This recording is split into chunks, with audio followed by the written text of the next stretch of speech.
एक सुपर दुर्लभ महाकाव्य स्तरीय मानवाकार जानवर एक सुक्कुबस को जगाता हूँ, लेकिन उसके पहले शब्द हमारे अनुबंध का सार्वजनिक अस्वीकार। ये एक उच्च बुद्धिमत्ता वाली जानवर होने के नाते वह अच्छी तरह जानती है कि मेरे जैसे एक गरीब हारे हुए व्यक्ति के पास उसके जैसे उच्च स्तरीय जानवर को बनाए रखने की क्षमता नहीं है, इसलिए वह मुझे तुरंत धोखा देती है और खुद को एक अमीर बच्चे की बाहों में फेंक देती है। जो वह नहीं जानती है वह यह है कि मेरे पास एक स्वर्ग विरोधी क्षमता है। मैं किसी भी जानवर का पूरा विकास पथ देख सकता हूँ जब तक मैं चाहूँ। कोई भी जानवर चाहे उसकी श्रेणी कुछ भी हो, मेरे हाथों में विश्व विनाशक अस्तित्व बन सकता है। आपको समझना होगा, इस दुनिया में कोई भी सीधे किसी जानवर के विकास पथ और विस्तृत डेटा को नहीं देख सकता और न ही सटीक प्रशिक्षण योजना जान सकता है। इससे पहले कि मैं प्रतिक्रिया कर सकूं, जागरण समारोह में कोई मेरी सुक्कुबस को खरीदने की कोशिश करता है। मेरा बेटा भी इस साल सीनियर है और उसे एक शक्तिशाली जानवर की जरूरत है। तुम इस महाकाव्य स्तरीय को मुझे क्यों नहीं सौंप देते? वक्ता मार्कस चेन है, जो लिन्युआन सिटी के सबसे बड़े व्यापारी गिल्ड के नियंत्रक हैं। मैं तुरंत समझ जाता हूं कि यह मेरे सुकीबस का जबरन अधिग्रहण करने का प्रयास है। पास में खड़े प्रोफेसर वांग जल्दी से हस्तक्षेप करते हैं। कानून कहता है कि बीस्ट मास्टर की सहमति के बिना कोई भी जबरदस्ती बुलाए गए जानवर को नहीं ले सकता।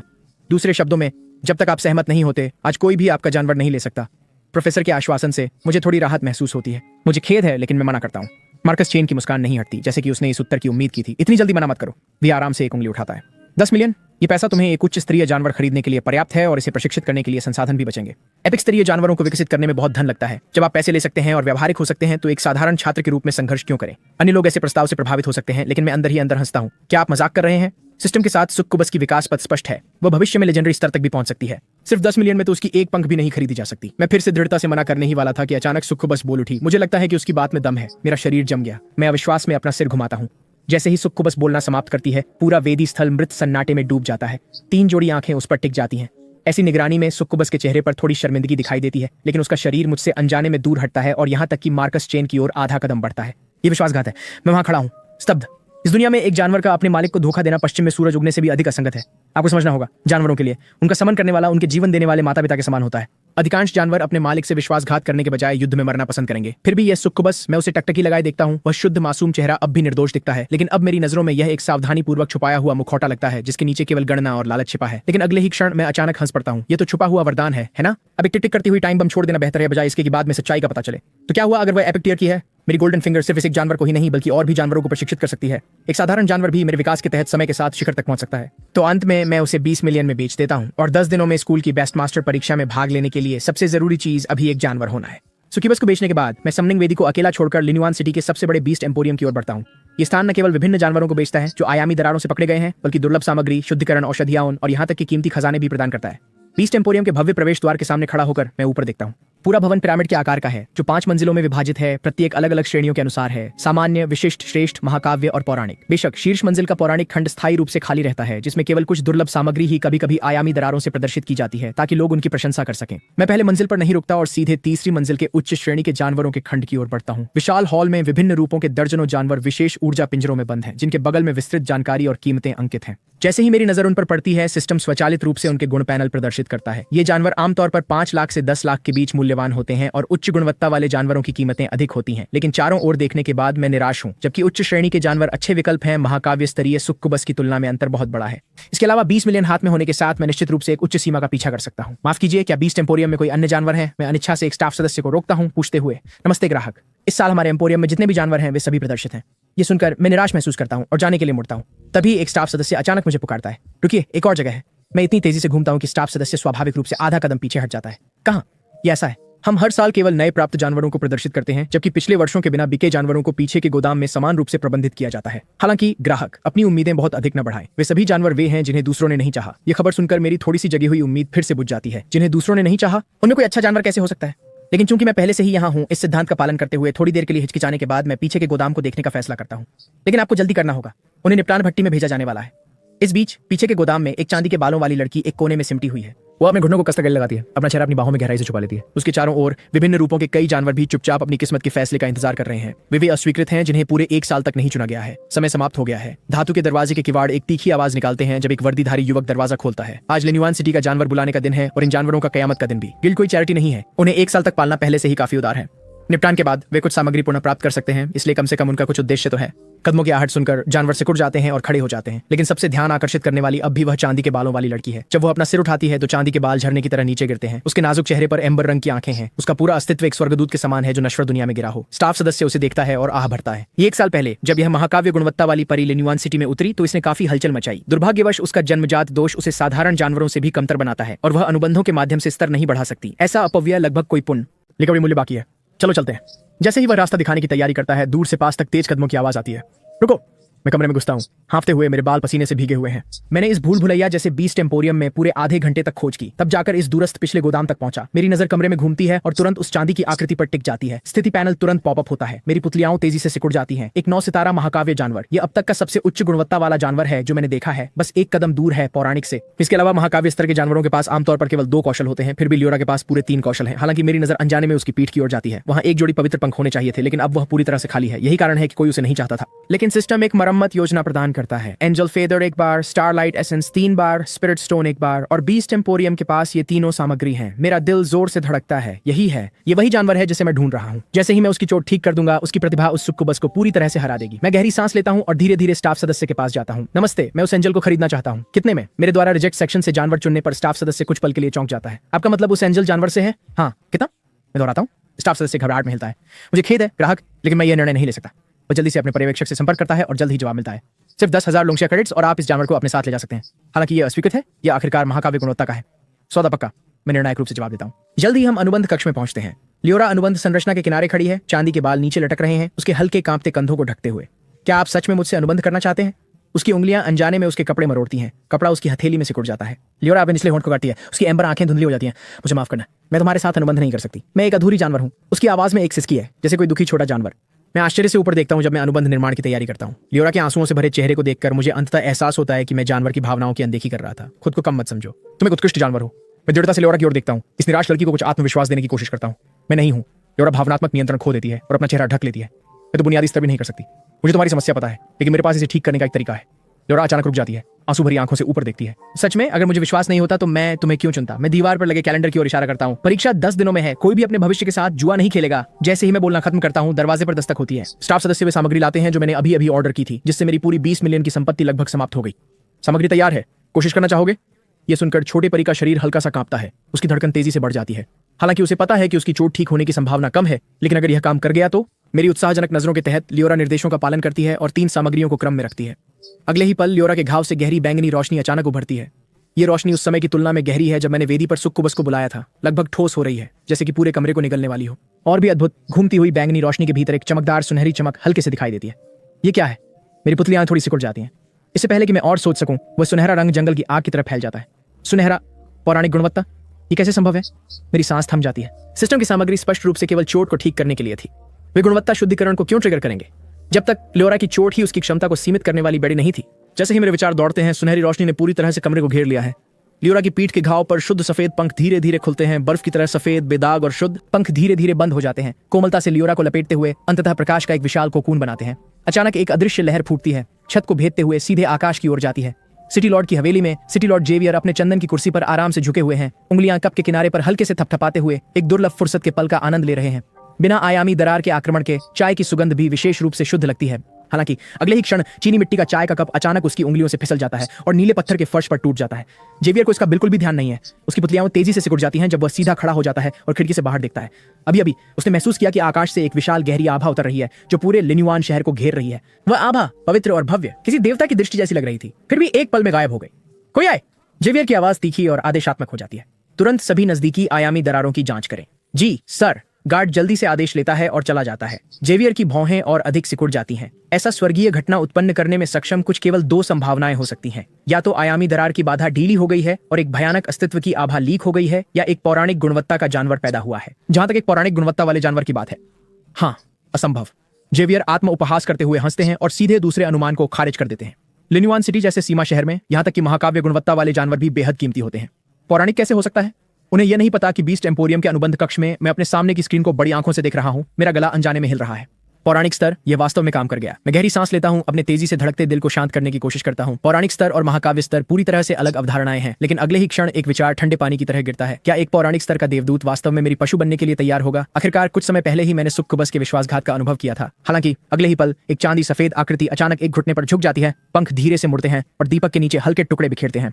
लियोरा अपना सिर उठाती है, उसकी स्पष्ट एम्बर आंखों में अडिग दृढ़ता दिखाई देती है। दिव्य एंजल लियोरा आपके जानवर बनने का अनुरोध करती है। जब वह दृढ़ आवाज गूंजती है तो मैं अपने शरीर में एक अजीब आरामदायक अनुभूति महसूस करता हूँ। हाँ, इस दुनिया में सभी जानवर उस सुकीबस की तरह निर्दयी और कृतज्ञ नहीं होते। मैं धीरे धीरे अपना हाथ बढ़ाता हूँ। लियोरा, मेरे पहले जानवर बनने के लिए स्वागत है। अनुबंध पूरा करने और बीस्ट एम्पोरियम छोड़ने के बाद जब तक हम घर पहुंचते हैं, घर पहले से ही सांझ हो चुकी है। मैं दरवाजा खोलता हूँ और एक परिचित आकृति को देखकर ठिठक जाता हूँ। कियाना। कियाना आवाज सुनकर मुड़ती है। उसकी हरी पोनीटेल हवा में एक सुंदर छाप बनाती है। एथन, तुम वापस आ गए। आओ, खाओ। जब से कियाना ने नेशनल गार्जियन अकादमी में दाखिला लिया है, भाई बहन आधे साल से नहीं मिले हैं। कियाना, तुम अचानक वापस क्यों आई हो? मैंने लिन्युआन सिटी में एक मिशन लिया और संयोग से यहाँ से गुजरी तो मिलने आ गई। उसकी नजर लियोरा पर पड़ती है, जो सीधी पीठ और घुटनों पर हाथ रखकर ठीक से बैठी है। इस समय छोटी परी की पीठ सीधी है और उसके हाथ ठीक से उसके घुटनों पर रखे हैं। कियाना का सवाल सुनकर वह अचानक एक मानक 90 डिग्री झुकाव करती है। उसका माथा मेज से टकराता है। नमस्ते बड़ी बहन। कियाना पहले ठिठक जाती है, फिर इस प्यारे प्रतिक्रिया पर हंस पड़ती है। इतना औपचारिक होने की जरूरत नहीं है, अब से हम परिवार हैं। तभी लियोरा अपना सिर उठाती है। उसका छोटा चेहरा लाल हो जाता है और वह बार बार सिर हिलाती है जैसे कोई चिड़िया दाना चुग रही हो। लेकिन जल्द ही कियाना का चेहरा धीरे धीरे गंभीर हो जाता है। एथन, तुम्हें कल के नौसिखिया परीक्षण आयाम में अवसर का लाभ उठाना होगा। सैन्य ने सुरक्षित क्षेत्रों और आयामी दरारों को अलग कर दिया है, जिनमें अधिकतम 5वें स्तर तक के राक्षस हैं। यह नए लोगों के लिए सबसे अच्छा अवसर है और नवसिखुआ परीक्षण में केवल एक बार प्रवेश किया जा सकता है। यह सेना की एकमात्र अनुग्रह अवधि है। मैं चुपचाप सिर हिलाता हूँ। एक बार जब आप एक वास्तविक आयामी दरार में प्रवेश करते हैं तो कमांडर स्तरीय बीस्ट मास्टर्स भी आपदा का सामना कर सकते हैं। इस दुनिया के स्तर जागृत, पारलौकिक, कमांडर और संप्रभु में विभाजित हैं और प्रत्येक मुख्य स्तर को 10 छोटे स्तरों में विभाजित किया गया है। अभी मैं केवल जागृत स्तर के निचले हिस्से पर खड़ा हूं, इसलिए मुझे अत्यधिक सतर्क रहना होगा। हर अवसर को पकड़ना होगा और तेजी से बढ़ना होगा। यह मेरी सर्वोच्च प्राथमिकता है। पलक झपकते ही अगला दिन आ गया। नवसिखुआ परीक्षण आयाम का प्रवेश द्वार गतिविधियों से गूंज रहा है। अनगिनत छात्र यहाँ इकट्ठा होते हैं, या तो साथी खोजने के लिए या मजबूत साझेदारों की तलाश में। हे भगवान, एक मानवाकार जानवर। ये बड़ा खिलाड़ी कहाँ से आया? कोई मेरे साथ टीम बनाए। मानवाकार जानवर शक्तिशाली युद्ध क्षमता का प्रतिनिधित्व करते हैं। जैसे ही मैं लियोरा के साथ अंदर जाता हूं, हम तुरंत अनगिनत निगाहें आकर्षित करते हैं, लेकिन लोग जल्दी से इस मानवाकार जानवर की पहचान समझ जाते हैं। क्या यह एथन नहीं है? क्या उसने अपना मानवाकार जानवर चेन परिवार को नहीं बेचा था? उसके बगल में यह मानवाकार जानवर कहां से आया? मुझे अब याद आया, ये जानवर पिछले साल के वेदी से बुलाया गया था। क्या ये बेकार नहीं है? एक ऐसा जानवर अनुबंधित करना जो बिल्कुल भी स्तर नहीं बढ़ा सकता। उसने पूरी तरह से हार मान ली है। अब कोई भी उसके साथ टीम बनाने की हिम्मत नहीं करेगा। लोग एक के बाद एक मुझसे दूरी बना लेते हैं। सभी की नजरों के बीच मैं शांतिपूर्वक प्रवेश द्वार की ओर बढ़ता हूं। जैसे ही मैं परीक्षण आयाम में प्रवेश के लिए लियोरा के साथ पंजीकरण करने वाला होता हूं, अचानक पीछे से एक व्यंग्यात्मक आवाज आती है। अरे अरे, अगर यह नहीं है, वो कौन था फिर से? डायलन चेन सुक्कुबस के साथ चलते हुए जानबूझकर अपने मंदिरों को सोच में रगड़ते हैं। कुछ करो। उनकी बाहों में सुक्कुबस तुरंत समझ जाती है। मीठी आवाज में कहती है, मास्टर, उसका नाम इथन है। हाँ हाँ हाँ, इथन। डायलन ने अतिशयोक्ति से अपना माथा थपथपाया। उसकी आंखों में उपहास की चमक थी। वैसे मुझे तुम्हारा धन्यवाद करना चाहिए। अगर तुमने उसे उदारता से नहीं छोड़ा होता तो मैं इतनी उत्कृष्ट जानवर से कैसे अनुबंध कर पाता। सुकीबस एक चुलबुली हंसी छोड़ती है और गुपचुप तरीके से अपनी आंखें घुमाती है, लेकिन जल्दी से एक मोहक मुस्कान धारण कर लेती है। केवल तुम्हारे जैसे प्रतिभाशाली व्यक्ति का अनुसरण करके ही मैं अपनी सच्ची कीमत दिखा सकती हूँ। ये देखकर आसपास के लोग एक के बाद एक बोलने लगते हैं। वो तो बस एक साधारण व्यक्ति है, वो डायलन से कैसे तुलना कर सकता है? एक महाकाव्य स्तरीय जानवर को निश्चित रूप से अपनी पूरी क्षमता दिखाने के लिए डायलन के हाथों में होना चाहिए। इसके अलावा उसने अब एक बेकार जानवर से अनुबंध किया है। वह डायलन से बिल्कुल भी तुलना नहीं कर सकता। डायलन निश्चित रूप से इस परीक्षा में हावी रहेगा और पहला स्थान प्राप्त करेगा। मैं डायलन और दूसरों के प्रदर्शन को शांत भाव से देखता हूँ। मेरे होंठों पर हल्की मुस्कान भी आ जाती है। हालांकि मेरे बगल में छोटी परी गुस्से से कांप रही है। उसके दांत कसकर भींचे हुए हैं। उसकी छोटी मुट्ठियों की उंगलियों के जोड़ सफेद हो रहे हैं। वो आगे बढ़कर बहस करने के लिए तैयार लगती है। लियोरा, मैं समय पर उसे रोकने के लिए हाथ बढ़ाता हूँ। अभी सबसे महत्वपूर्ण चीज नवसिखुआ परीक्षण है। उन्हें अपने मानसिकता पर प्रभाव न डालने दें। लियोरा मेरी शांत पानी जैसी आंखों की ओर देखती है। उसके सीने में उबल रहा गुस्सा धीरे धीरे शांत हो जाता है। वह गहरी सांस लेती है और दृढ़ता से सिर हिलाती है, लेकिन अपने दिल में वह चुपचाप कसम खाती है, मैं निश्चित रूप से अपनी पूरी कोशिश करूंगी और इन लोगों को समझाऊंगी कि मेरे गुरु नंबर 1 हैं, वास्तव में नंबर 1। प्रवेश द्वार से बाहर निकलते हुए लियोरा और मैं एक नीली रोशनी के द्वार से गुजरते हैं। हमारे सामने का दृश्य अचानक बदल जाता है। अब हम एक विशाल जंगल में खड़े हैं। धुंध ने चारों ओर को घेर लिया है, ठंडा और सुनसान। हालांकि सभी छात्र एक ही गुप्त क्षेत्र में प्रवेश करते हैं। जब तक वे एक साथ प्रवेश नहीं करते, उन्हें इस स्थान के विभिन्न क्षेत्रों में यादृच्छिक रूप से वितरित किया जाएगा। मैं अपनी टाइमर निकालता हूं और इसे 4 घंटे के लिए सेट करता हूं। नौसिखिया परीक्षण आयाम की 4 घंटे की समय सीमा है। जैसे ही टाइमर 0 पर पहुंचेगा, हमें बाहर ले जाया जाएगा। समय कम है और काम भारी। मुझे राक्षसों को ढूंढकर उन्हें जितनी जल्दी हो सके मारना होगा ताकि लियोरा को तेजी से स्तर बढ़ा सकूं। तभी कोहरे की गहराई से अचानक शाखाओं के टूटने की आवाज आती है। मास्टर, सावधान रहें, एक राक्षस आ रहा है। लियोरा के पंख अचानक चौड़े हो जाते हैं और वह एक पल में मेरे सामने आ जाती है। धुंध धीरे धीरे छंटती है। एक जादुई जानवर को धीरे धीरे आगे बढ़ते हुए प्रकट करती है। ये पूरा 2 मीटर ऊंचा है, एक बैल जैसा दिखता है, लेकिन पूरी तरह से काला है। इसकी लालटेन जैसी जानवर की आंखें खून की प्यास से भरी लाल रोशनी से चमक रही हैं। जंगली बोनबुल के गुणों को देखते हुए मेरी भौं अनायास ही सिकुड़ जाती है। नवसिखुआ परीक्षण आयाम में प्रवेश करते ही हम एक एलीट टियर 2 राक्षस से मिलते हैं। ये किस्मत वाकई अच्छी नहीं है, लेकिन सौभाग्य से मेरे पास लियोरा है, एक पौराणिक टियर जानवर। लियोरा, मुझ पर छोड़ दो मालिक। छोटे परी की आंखों में जोशीली लड़ाई की भावना जल उठती है। हालांकि उसका शरीर पतला है, वह आश्चर्यजनक गति से चमकती है। उसने इस क्षण के लिए बहुत लंबा इंतजार किया है। दिव्य न्याय, एक हल्की पुकार के साथ लियोरा की हथेली से चमकती सुनहरी लपटें उठती हैं। एक पल में वे पवित्र अग्नि से जलती हुई 2 हाथों वाली महान तलवार में बदल जाते हैं। ये देवदूत जाति की जन्मजात युद्ध प्रवृत्ति है जो उनके रक्त में अंकित विरासत है। सैवेज बोन बुल इस अचानक दबाव से क्रोधित हो जाता है। एक गगनभेदी गर्जना के साथ बुल अपनी विशेष कौशल सैवेज चार्ज का उपयोग करते हुए आगे बढ़ता है जैसे एक बेकाबू युद्ध रथ। फिर भी लियोरा 1 इंच भी नहीं हिलती। जब तक बुल उसके पास नहीं आ जाता तब तक एक परफेक्ट सुनहरा चाप धुंध को चीरता है। इस क्षण में समय जैसे थम सा जाता है। सैवेज बोन बुल अपनी चार्जिंग मुद्रा बनाए रखता है लेकिन लियोरा के पीछे जमीन पर गिर जाता है। उसका विशाल शरीर साफ सुथरा 2 हिस्सों में बंट जाता है। तुरंत बाद बुल के शव से एक नीली चमक उठती है और उसमें मिल जाती है लियोरा का माथा। ये देखकर मैं तुरंत लियोरा की जानकारी जांचता हूँ। केवल एक टियर 2 सैवेज बोन बुल को मारने से लियोरा सीधे टियर 1 में पहुंच गई। उसी समय मेरे मन में एक गूंज महसूस होती है जैसे मानसिक शक्ति ज्वार की लहर की तरह उमड़ती है। मेरी 5 इंद्रियां तुरंत अविश्वसनीय रूप से स्पष्ट हो जाती हैं। एक बीस्ट मास्टर का स्तर उनके जानवर के स्तर पर निर्भर करता है। ये अभी मेरा स्तर जागृत स्तर 1 तक पहुंच गया है। उसके साथ फिर मैं लियोरा के विभिन्न गुणों पर ध्यान केंद्रित करता हूँ। अब मुझे पता चलता है कि एक पौराणिक गुणवत्ता वाले जानवर की ताकत कितनी भयानक होती है। लियोरा जो अभी स्तर 1 में पहुंची है पहले से ही हर गुण में स्तर 2 के सैवेज बोन बुल को पूरी तरह से कुचल देती है। और भी डरावना यह है कि यह अंतर स्तर बढ़ने के साथ तेजी से बढ़ेगा। मास्टर आपने देखा? मैं आवाज सुनकर ऊपर देखता हूं और देखता हूं कि लियोरा जंगली बोन बुल की लाश के पास खड़ी है। उसकी पतली उंगलियां हल्के से कांप रही हैं। जब वह मुड़ती है तो उसके गालों पर क्रिस्टलीय आंसू लुढ़कते हैं। मैं वास्तव में बेकार नहीं हूं। मैं अभी लियोरा की भावनाओं को समझ सकता हूं। तुम कभी बेकार नहीं थी। ये तुम एक परी हो जो 9 स्वर्गों में उड़ती हो। लियोरा की वर्तमान शक्ति के साथ साधारण स्तर 3 के राक्षस उसके सामने टिक नहीं सकते। यहाँ तक कि स्तर 4 के राक्षस भी केवल थोड़ी सी चुनौती पेश कर सकते हैं और जब वो स्तर 2 तक पहुंच जाएगी तो कुछ स्तर 5 के राक्षस भी उसके प्रतिद्वंद्वी नहीं होंगे। इस बीच ट्रायल डायमेंशंस मॉनिटरिंग रूम में निदेशक शू केंद्रीय फ्लोरोसेंट स्क्रीन को ध्यान से देखते हैं। उनकी भौहें और अधिक सिकुड़ जाती हैं। स्क्रीन पर सभी प्रतिभागियों के स्कोर डेटा वास्तविक समय में दिखाए जाते हैं। साथ ही स्कोर के आधार पर सिस्टम द्वारा गणना की गई संभावित रेटिंग्स भी। क्या इस साल लिन्युआन सिटी के छात्रों का यही स्तर है? वह निराशा से सिर हिलाते हैं। डायलन चेन के ए रैंक तक मुश्किल से पहुंचने के अलावा बाकी B+ तक भी नहीं पहुंच सकते। जैसे ही वह देखने से हटने वाला होता है उसकी दृष्टि के किनारे अचानक एक असामान्य डेटा बिंदु पकड़ लेता है। एथन इस नाम के बाद के अंक लगभग डरावनी गति से बढ़ रहे हैं। अंततः सभी की नजरों के सामने 5000 के निशान को पार कर जाते हैं। निदेशक सू की पुतलियां तेजी से सिकुड़ जाती हैं।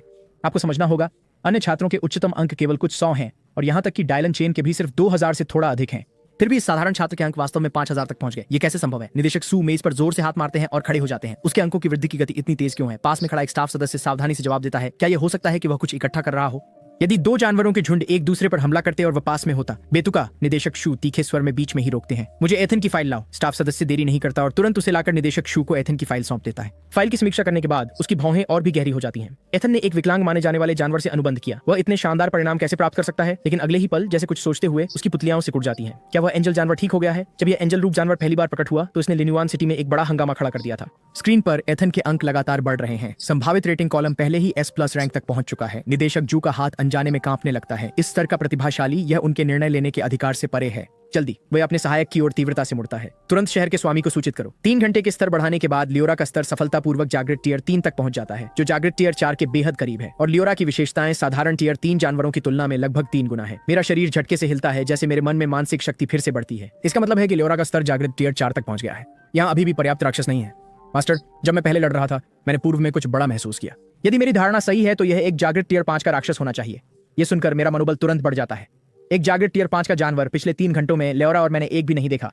अब जब हमें आखिरकार एक मिल गया है, लियोरा चलो इसे हराते हैं।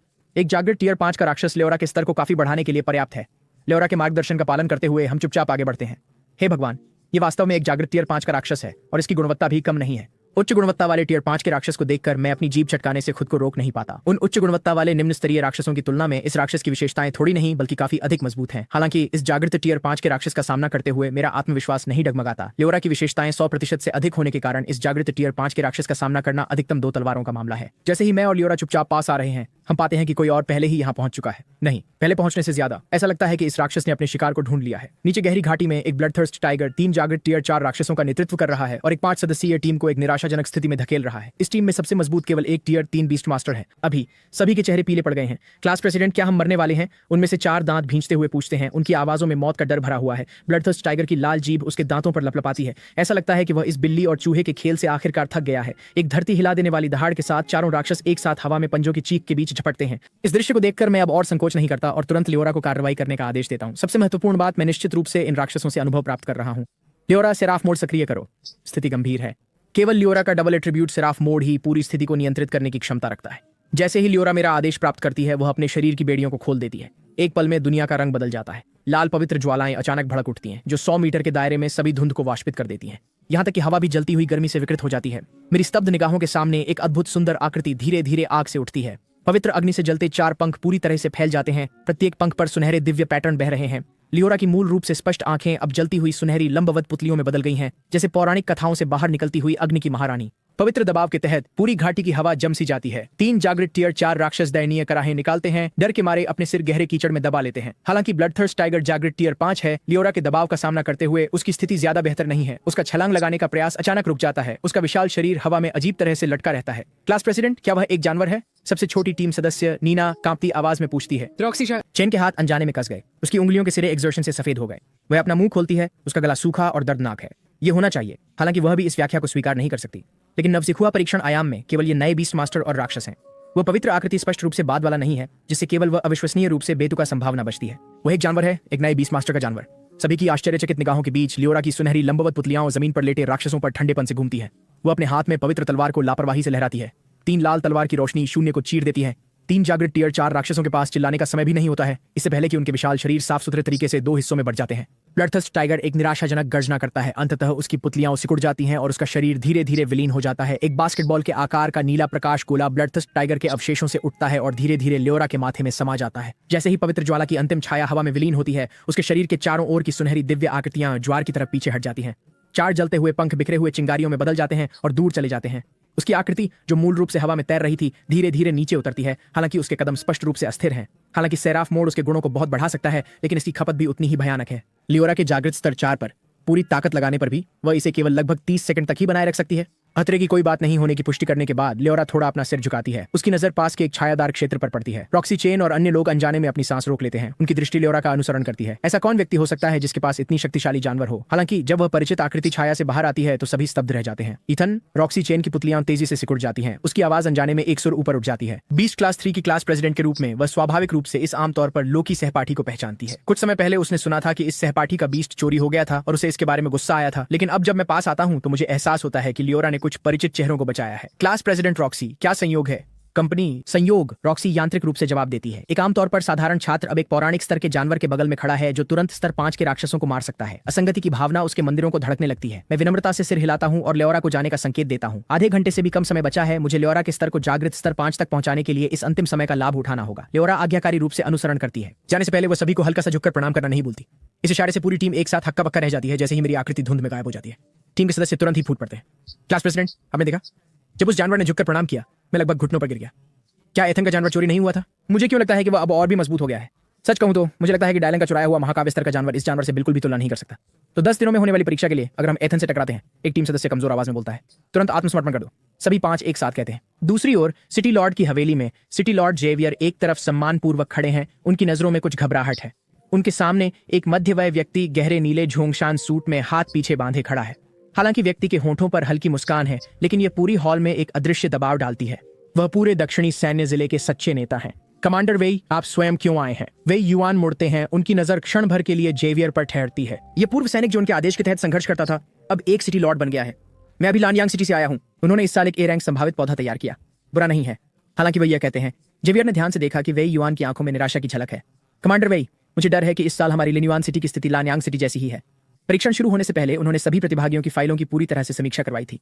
उस चेन परिवार के बिगड़ैल बच्चे के अलावा जिसने एक महाकाव्य स्तर की सुक्कुबस को अनुबंधित किया, अन्य जानवरों की गुणवत्ता काफी निराशाजनक है। वे युआन हल्की सांस लेते हैं। उनके माथे पर निराशा स्पष्ट है। छोड़ो, जानवरों को बुलाना अंततः भाग्य पर निर्भर करता है। इसे मजबूर नहीं किया जा सकता। वो अपनी कॉलर सीधा करते हैं। मैं फिर भी अन्य शहरों का दौरा करूंगा। जैसे ही जेवियर उन्हें विदा करने वाले होते हैं, शहर के स्वामी का सहायक अचानक अंदर लड़खड़ाता है। इसका क्या मतलब है? जेवियर का चेहरा गहरा हो जाता है। अपने पुराने वरिष्ठ के सामने शर्मिंदा होना उसे बहुत लज्जित करता है। मैंने तुम्हें हमेशा कैसे सिखाया है, जब किसी मामले का सामना करो तो शांत रहो। तभी सहायक हॉल में महत्वपूर्ण व्यक्ति को देखता है। ठंडा पसीना तुरंत उसके माथे पर आ जाता है, लेकिन वह अब इसकी चिंता नहीं कर सकता। उसकी आवाज उत्तेजना से कांपती है। सिटी लॉर्ड, हमारे लिन्युआन शहर ने एक एस रैंक संभावित छात्र उत्पन्न किया है। क्या? जेवियर की आवाज अचानक उठती है। शांत सिटी लॉर्ड की हवेली में गूंज उठती है। यहाँ तक कि वेई युआन, जो अभी तक शांत थे, अचानक मुड़कर आश्चर्यचकित नजर डालते हैं। सिटी लॉर्ड के महल में हवा एक पल के लिए ठहर सी जाती है। कमांडर वेई, क्यों ना हम जाकर देखें? वेई युआन की स्पष्ट रुचि देखकर जेवियर सुझाव देते हैं। वेई युआन की गहरी आंखों में सुनहरी रोशनी की एक चमक गुजरती है। चलो। हालांकि उन्हें यह नहीं पता कि निगरानी कक्ष पहले ही फट चुका है। निदेशक सू निगरानी स्क्रीन को घूरते रहते हैं। उनकी कॉफी का कप कब का झुक चुका है। स्क्रीन पर वह ध्यान खींचने वाली संख्या उनके दिल पर भारी हथौड़े की तरह प्रहार करती है। पहला स्थान एथन, 25,500 अंक। इस बीच दूसरे स्थान पर डायलन चेन का स्कोर अभी भी केवल 3,000 अंक है। और भी दम घुटने वाला, एथन का स्कोर आश्चर्यजनक गति से बढ़ता जा रहा है। पिछले 10 वर्षों में सबसे उच्च रिकॉर्ड केवल 3500 अंक था। निदेशक जू खुद से बड़बड़ाते हैं, उनका गला अनजाने में हिलता है। उनकी नजर धीरे धीरे संभावित मूल्यांकन कॉलम की ओर जाती है। उनकी पुतलियां तुरंत सिकुड़ जाती हैं। संभावित रेटिंग, ट्रायल डायमेंशन में चौगुनी रैंक। लियोरा के बर्फ जैसे सफेद पंख राक्षस के खून से सने हुए हैं। उसके पैरों के पास लाशें एक छोटे पहाड़ में बदल गई। मास्टर, वे होशियार हो गए। मैं गाड़ी के प्रवेश द्वार की ओर अपनी आंखें संकीर्ण करता हूँ। दर्जनों विभिन्न राक्षस प्रजातियों ने अप्रत्याशित रूप से एक गठबंधन बना लिया है। दांत और पंजे दिखाते हुए वे सभी भागने के रास्ते बंद कर रहे हैं। हालांकि अधिकांश सिर्फ कुछ स्तर 2 और स्तर 3 के निम्न स्तरीय राक्षस हैं। दर्जनों राक्षस एक साथ इकट्ठा होकर फिर भी एक प्रभावशाली गति उत्पन्न करते हैं। लगता है हमने उन्हें डरा दिया। पिछले आधे घंटे में मैंने लियोरा को लगभग उन्मत्त वध में नेतृत्व किया। अंत में बचे हुए राक्षसों के पास कोई विकल्प नहीं था सिवाय इसके कि वे एकजुट होकर हमें इस घाटी में लुभाएं। मैं अपनी घड़ी पर नजर डालता हूँ, 3 मिनट बचे हैं। बिल्कुल सही, हमें उन्हें खोजने से बचाता है। लियोरा समझ गई। इस युद्ध के बाद हमारी समन्वय क्षमता तेजी से सुधरी है। अब मेरे बिना बोले लियोरा मेरी मंशा को समझ सकती है। सेरिफ मोड जारी हुआ। सुनहरे पैटर्न तुरंत लियोरा के पूरे शरीर पर फैल गए। चमकदार प्रकाश के पंख फूट पड़े। दिव्य न्याय अंधेरे सफेद प्रकाश की लहर घाटी में फैल गई। जहां भी यह गुजरता है राक्षसों की चीखें उठती और गिरती हैं। जब आखिरी टियर 5 दानव भेड़िए का सिर ऊंचा उड़ता है, लियोरा का पूरा शरीर अचानक चमकदार सुनहरी रोशनी से फूट पड़ता है। जागृत टियर 5 प्राप्त हुआ। मैं तुरंत लियोरा के विभिन्न गुणों की जांच करता हूँ। छोटे परी की पौराणिक गुणवत्ता का आतंक आखिरकार अपनी धार दिखाता है। हालांकि उसका स्तर केवल जागृत स्तर 5 है, लियोरा के गुणमान पहले से ही साधारण जागृत स्तर 7 या 8 के जानवरों को पछाड़ देते हैं। मैं सिस्टम इंटरफेस पर विकास सुझावों को देखता हूँ। मुझे एक पूर्वाभास होता है। जब तक मैं चमकदार क्रिस्टल, पवित्र आत्मा की पत्ती और देवदूत का पवित्र रक्त, इन 3 सामग्रियों को इकट्ठा कर लूं, लियोरा की गुणवत्ता में एक छलांग भरी सुधार होगा। हालांकि लिन्युआन सिटी के सबसे बड़े जानवर एम्पोरियम में इन 3 सामग्रियों की खबर भी नहीं है। मैं कड़वाहट से मुस्कुराता हूं और अपना सिर हिलाता हूं। तभी लियोरा के आसपास की बेचैन ऊर्जा आखिरकार शांत हो जाती है। मास्टर, हमें अब चलना चाहिए, है ना? लियोरा धीरे से मेरी आस्तीन खींचती है। उसका छोटा चेहरा थोड़ा सिकुड़ा हुआ है जब वो आसपास का निरीक्षण करती है। मैं टाइमर की ओर देखता हूँ। संख्याएं सही समय पर 0 पर पहुंचती हैं। अगले ही पल एक गंभीर यांत्रिक आवाज पूरे परीक्षण आयाम में गूंजती है। यह नवसिखुआ परीक्षण आधिकारिक रूप से समाप्त होता है। कृपया प्रस्थान के लिए तैयार हो जाएं। 10 सेकंड में इस आयाम में सभी को एक साथ लिन्युआन सिटी वापस ले जाया जाएगा। जैसे ही उलटी गिनती समाप्त होती है, एक चकाचौंध सफेद रोशनी पूरी दुनिया को निगल जाती है। जब मैं फिर से अपनी आंखें खोलता हूं, मेरे सामने लिन्युआन सिटी के परिचित प्लाजा की रूपरेखा होती है। परिवहन के बाद की चक्कराहट में पूरी तरह से समायोजित होने से पहले मैं देखता हूं कि हम पहले से ही उत्साहित स्टाफ सदस्यों से घिरे हुए हैं। निदेशक जू उनका नेतृत्व करते हुए जल्दी से आगे बढ़ते हैं। ये आमतौर पर सख्त परीक्षण निदेशक अब मुस्कुरा रहे हैं। छात्र एथन, आपकी नवसिखुआ परीक्षण में प्रदर्शन वास्तव में आश्चर्यजनक था। शहर के स्वामी ने विशेष रूप से मुझे आपको बातचीत के लिए आमंत्रित करने का निर्देश दिया। मैं थोड़ी देर के लिए रुकता हूं, लेकिन जल्दी ही समझ जाता हूं। ये निश्चित रूप से इसलिए है क्योंकि मेरी प्रदर्शन ने नवोदित परीक्षण आयाम में शहर के स्वामी का ध्यान आकर्षित किया। मैंने पहले से ही इस परिणाम की उम्मीद की थी, इसलिए मैं मना नहीं करता। ठीक है। जैसे ही मेरा आकृति चौक के किनारे से गायब होती है, अन्य प्रतिभागियों को क्रमशः वापस लाया जाता है। जब डायलन चेन अपनी बाह में सुक्कुबस के साथ चौक के केंद्र में प्रकट होता है, तो वह तुरंत चापलूस छात्रों के एक समूह से घिर जाता है। डायलन, इस परीक्षण में पहला स्थान निश्चित रूप से तुम्हारा है। एक महाकाव्य स्तरीय जानवर का कोई मुकाबला नहीं है। मुझे शर्त है कि डायलन ने कम से कम 3000 अंक प्राप्त किए होंगे। उस परिणाम से किसी भी पिछले वर्ष में भारी अंतर से पहला स्थान मिलता। डायलन इस चापलूसी को सुनता है, उसका मुंह लगभग उसके चेहरे को चीर देता है। जल्दी देखो, रैंकिंग की घोषणा हो रही है। एक उद्घोषणा के साथ पूरा प्लाजा तुरंत गूंज उठता है। सभी का ध्यान तुरंत प्लाजा केंद्र की बड़ी स्क्रीन पर केंद्रित हो जाता है। रैंकिंग धीरे धीरे दिखाई देने लगती है, अंतिम स्थान से शुरू होकर। भीड़ से समय समय पर जयकार या आहें उठती हैं। इस बार डायलन ने निश्चित रूप से पहला स्थान हासिल किया। डायलन सभी की प्रशंसा का आनंद लेता है, उंगलियां हल्के से सुक्कुबस के बालों से खेलती हैं। वह पहले से ही शहर के स्वामी की प्रशंसा स्वीकार करने के दृश्य की मानसिक रूपरेखा बना रहा है। हालांकि अगले ही पल, क्या मैं कुछ गलत देख रहा हूं? डायलन का नाम दूसरे स्थान पर क्यों है? यह आवाज बिजली की तरह लगती है, तुरंत डायलन चेन की कल्पना को चकनाचूर कर देती है। वो तेजी से सिर घुमाता है, स्क्रीन पर चमकते डेटा को घूरता है। दूसरा स्थान, डायलन चेन, 4100 अंक, संभावित मूल्यांकन ए रैंक। यह असंभव है। डायलन चेन की आंखें लगभग फट जाती हैं, उसकी आवाज विकृत हो जाती है। 4100 अंक, यह परिणाम पहले ही लिन्युआन शहर का इतिहास बना देता है। वह फिर भी दूसरे स्थान पर कैसे हो सकता है? डायलन चेन की आंखें खून से लाल हो जाती हैं। वह प्लाजा के केंद्र की बड़ी स्क्रीन को घूरते रहते हैं। ये कौन है? मेरी पहली जगह किसने चुराई?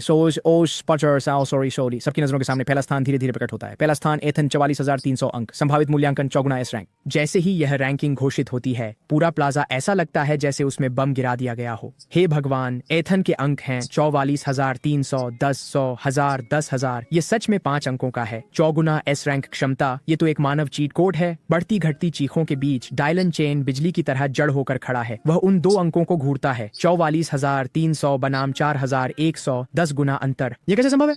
धोखा। ये निश्चित रूप से धोखा है। डायलन अचानक हिस्टेरिकल हंसी हंसता है। उसके नाखून उसकी हथेलियों में गहरे ढस जाते हैं। अब मैं समझ गया, उस गरीब आदमी ने जरूर मेरे पिता द्वारा दिए गए 20 लाख का उपयोग करके लोगों को अपनी स्कोर बढ़ाने के लिए रखा होगा। ये सोचकर कि वही गरीब बच्चा जिसे उसने कभी पैरों तले रौंदा था, अब उसके चेन परिवार के दान के पैसे का उपयोग करके उसे अपमानित कर रहा है। उसके सीने में गुस्सा उसे लगभग जला देता है। एथन, तुम सोचते हो कि मेरे परिवार के पैसे का उपयोग करके तुम मुझे हरा सकते हो? अभी तुरंत मैं शीर्ष स्तर की दानव शिकार टीमों को नियुक्त कर रहा हूँ। अगर 10 पर्याप्त नहीं है तो 20। 10 दिनों में अकादमी परीक्षा में मैं उस बेकार को मेरे सामने घुटने टेकने और दया की भीख मांगने पर मजबूर कर दूंगा। लेकिन इस समय डायलन चेन के दिमाग में केवल एक ही विचार है, इथन को पूरी तरह से कुचलने के लिए कोई भी कीमत चुकाने से पीछे नहीं हटना। सुक्कुबस को वह जोर से आगे खींचता है, लेकिन जैसे ही वह मुड़ती है उसकी नजर प्लाजा स्क्रीन पर चमकते हुए नाम पर पड़ती है, ईथन चौगुना एस रैंक। उसके दिल में अचानक एक विचार आता है, क्या मेरी प्रारंभिक पसंद वास्तव में सही थी? इस बीच निदेशक सू के मार्गदर्शन में मैं एक सुरुचिपूर्ण ढंग से सजाए गए सम्मेलन कक्ष में पहुंचता हूं।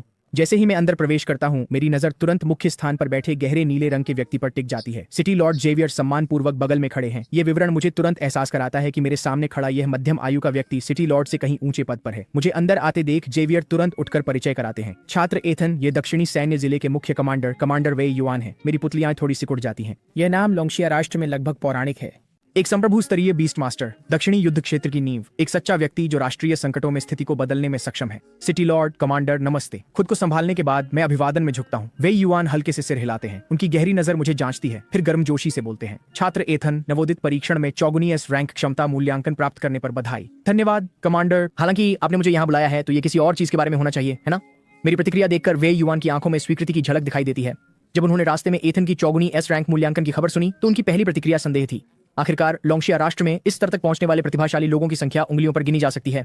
लिन्युआन सिटी जैसे सीमा शहर से चौगुनी एस रैंक मूल्यांकन प्रतिभा का उभरना लगभग असंभव है। वह मूल रूप से सोचता था कि इस प्रतिभा ने कुछ चालों का सहारा लेकर चौगुना एस रैंक मूल्यांकन प्राप्त किया है, लेकिन इथन के जानवर को व्यक्तिगत रूप से देखने के बाद वह धारणा तुरंत समाप्त हो गई। उस जानवर से निकलने वाली आभा स्पष्ट रूप से महाकाव्य स्तरीय सीमाओं को पार करती है। एक पौराणिक स्तरीय जानवर का स्वामित्व होना, चौगुना एस रैंक मूल्यांकन प्राप्त करना पूरी तरह से स्वाभाविक है। छात्र एथन, वास्तव में मेरी एक अनुरोध है। जैसे ही वे युआन बोलते हैं, उनकी नजर हल्के से जेवियर की ओर जाती है। सिटी लॉर्ड तुरंत समझ जाते हैं और आदरपूर्वक कमरे से बाहर चले जाते हैं। दरवाजा बंद होने के बाद वे युआन अपना हाथ उठाते हैं और हल्के से लहराते हैं। एक हल्की नीली स्क्रीन पानी की तरह लहराती है, उन्हें दोनों को घेर लेती है। ये मेरे शिष्य का अनुबंध है। एक डोमेन का मूल उपयोग। एक बार जब आप कमांडर स्तर पर पहुंच जाते हैं तो आप स्वाभाविक रूप से इसे सीख जाएंगे। ये मुख्य रूप से सुनिश्चित करता है कि हमारी बातचीत बाहरी दुनिया द्वारा नहीं सुनी जाए। मैं अपने सामने लहराते ऊर्जा अवरोध को देखता हूँ। मेरा चेहरा धीरे धीरे गंभीर हो जाता है। एक संप्रभु स्तरीय बीस्ट मास्टर का इतना सतर्क होना, यहाँ तक कि बाहरी दुनिया को अलग करने के लिए डोमेन शक्ति का उपयोग करना, ये कोई साधारण मामला नहीं है। ये संभवतः लोंगशिया राष्ट्र की समग्र स्थिति से संबंधित है। छात्र एथन, तुम्हें पता होना चाहिए कि आयामी दरारें ब्लू स्टार के साथ मिल रही एक और दुनिया है।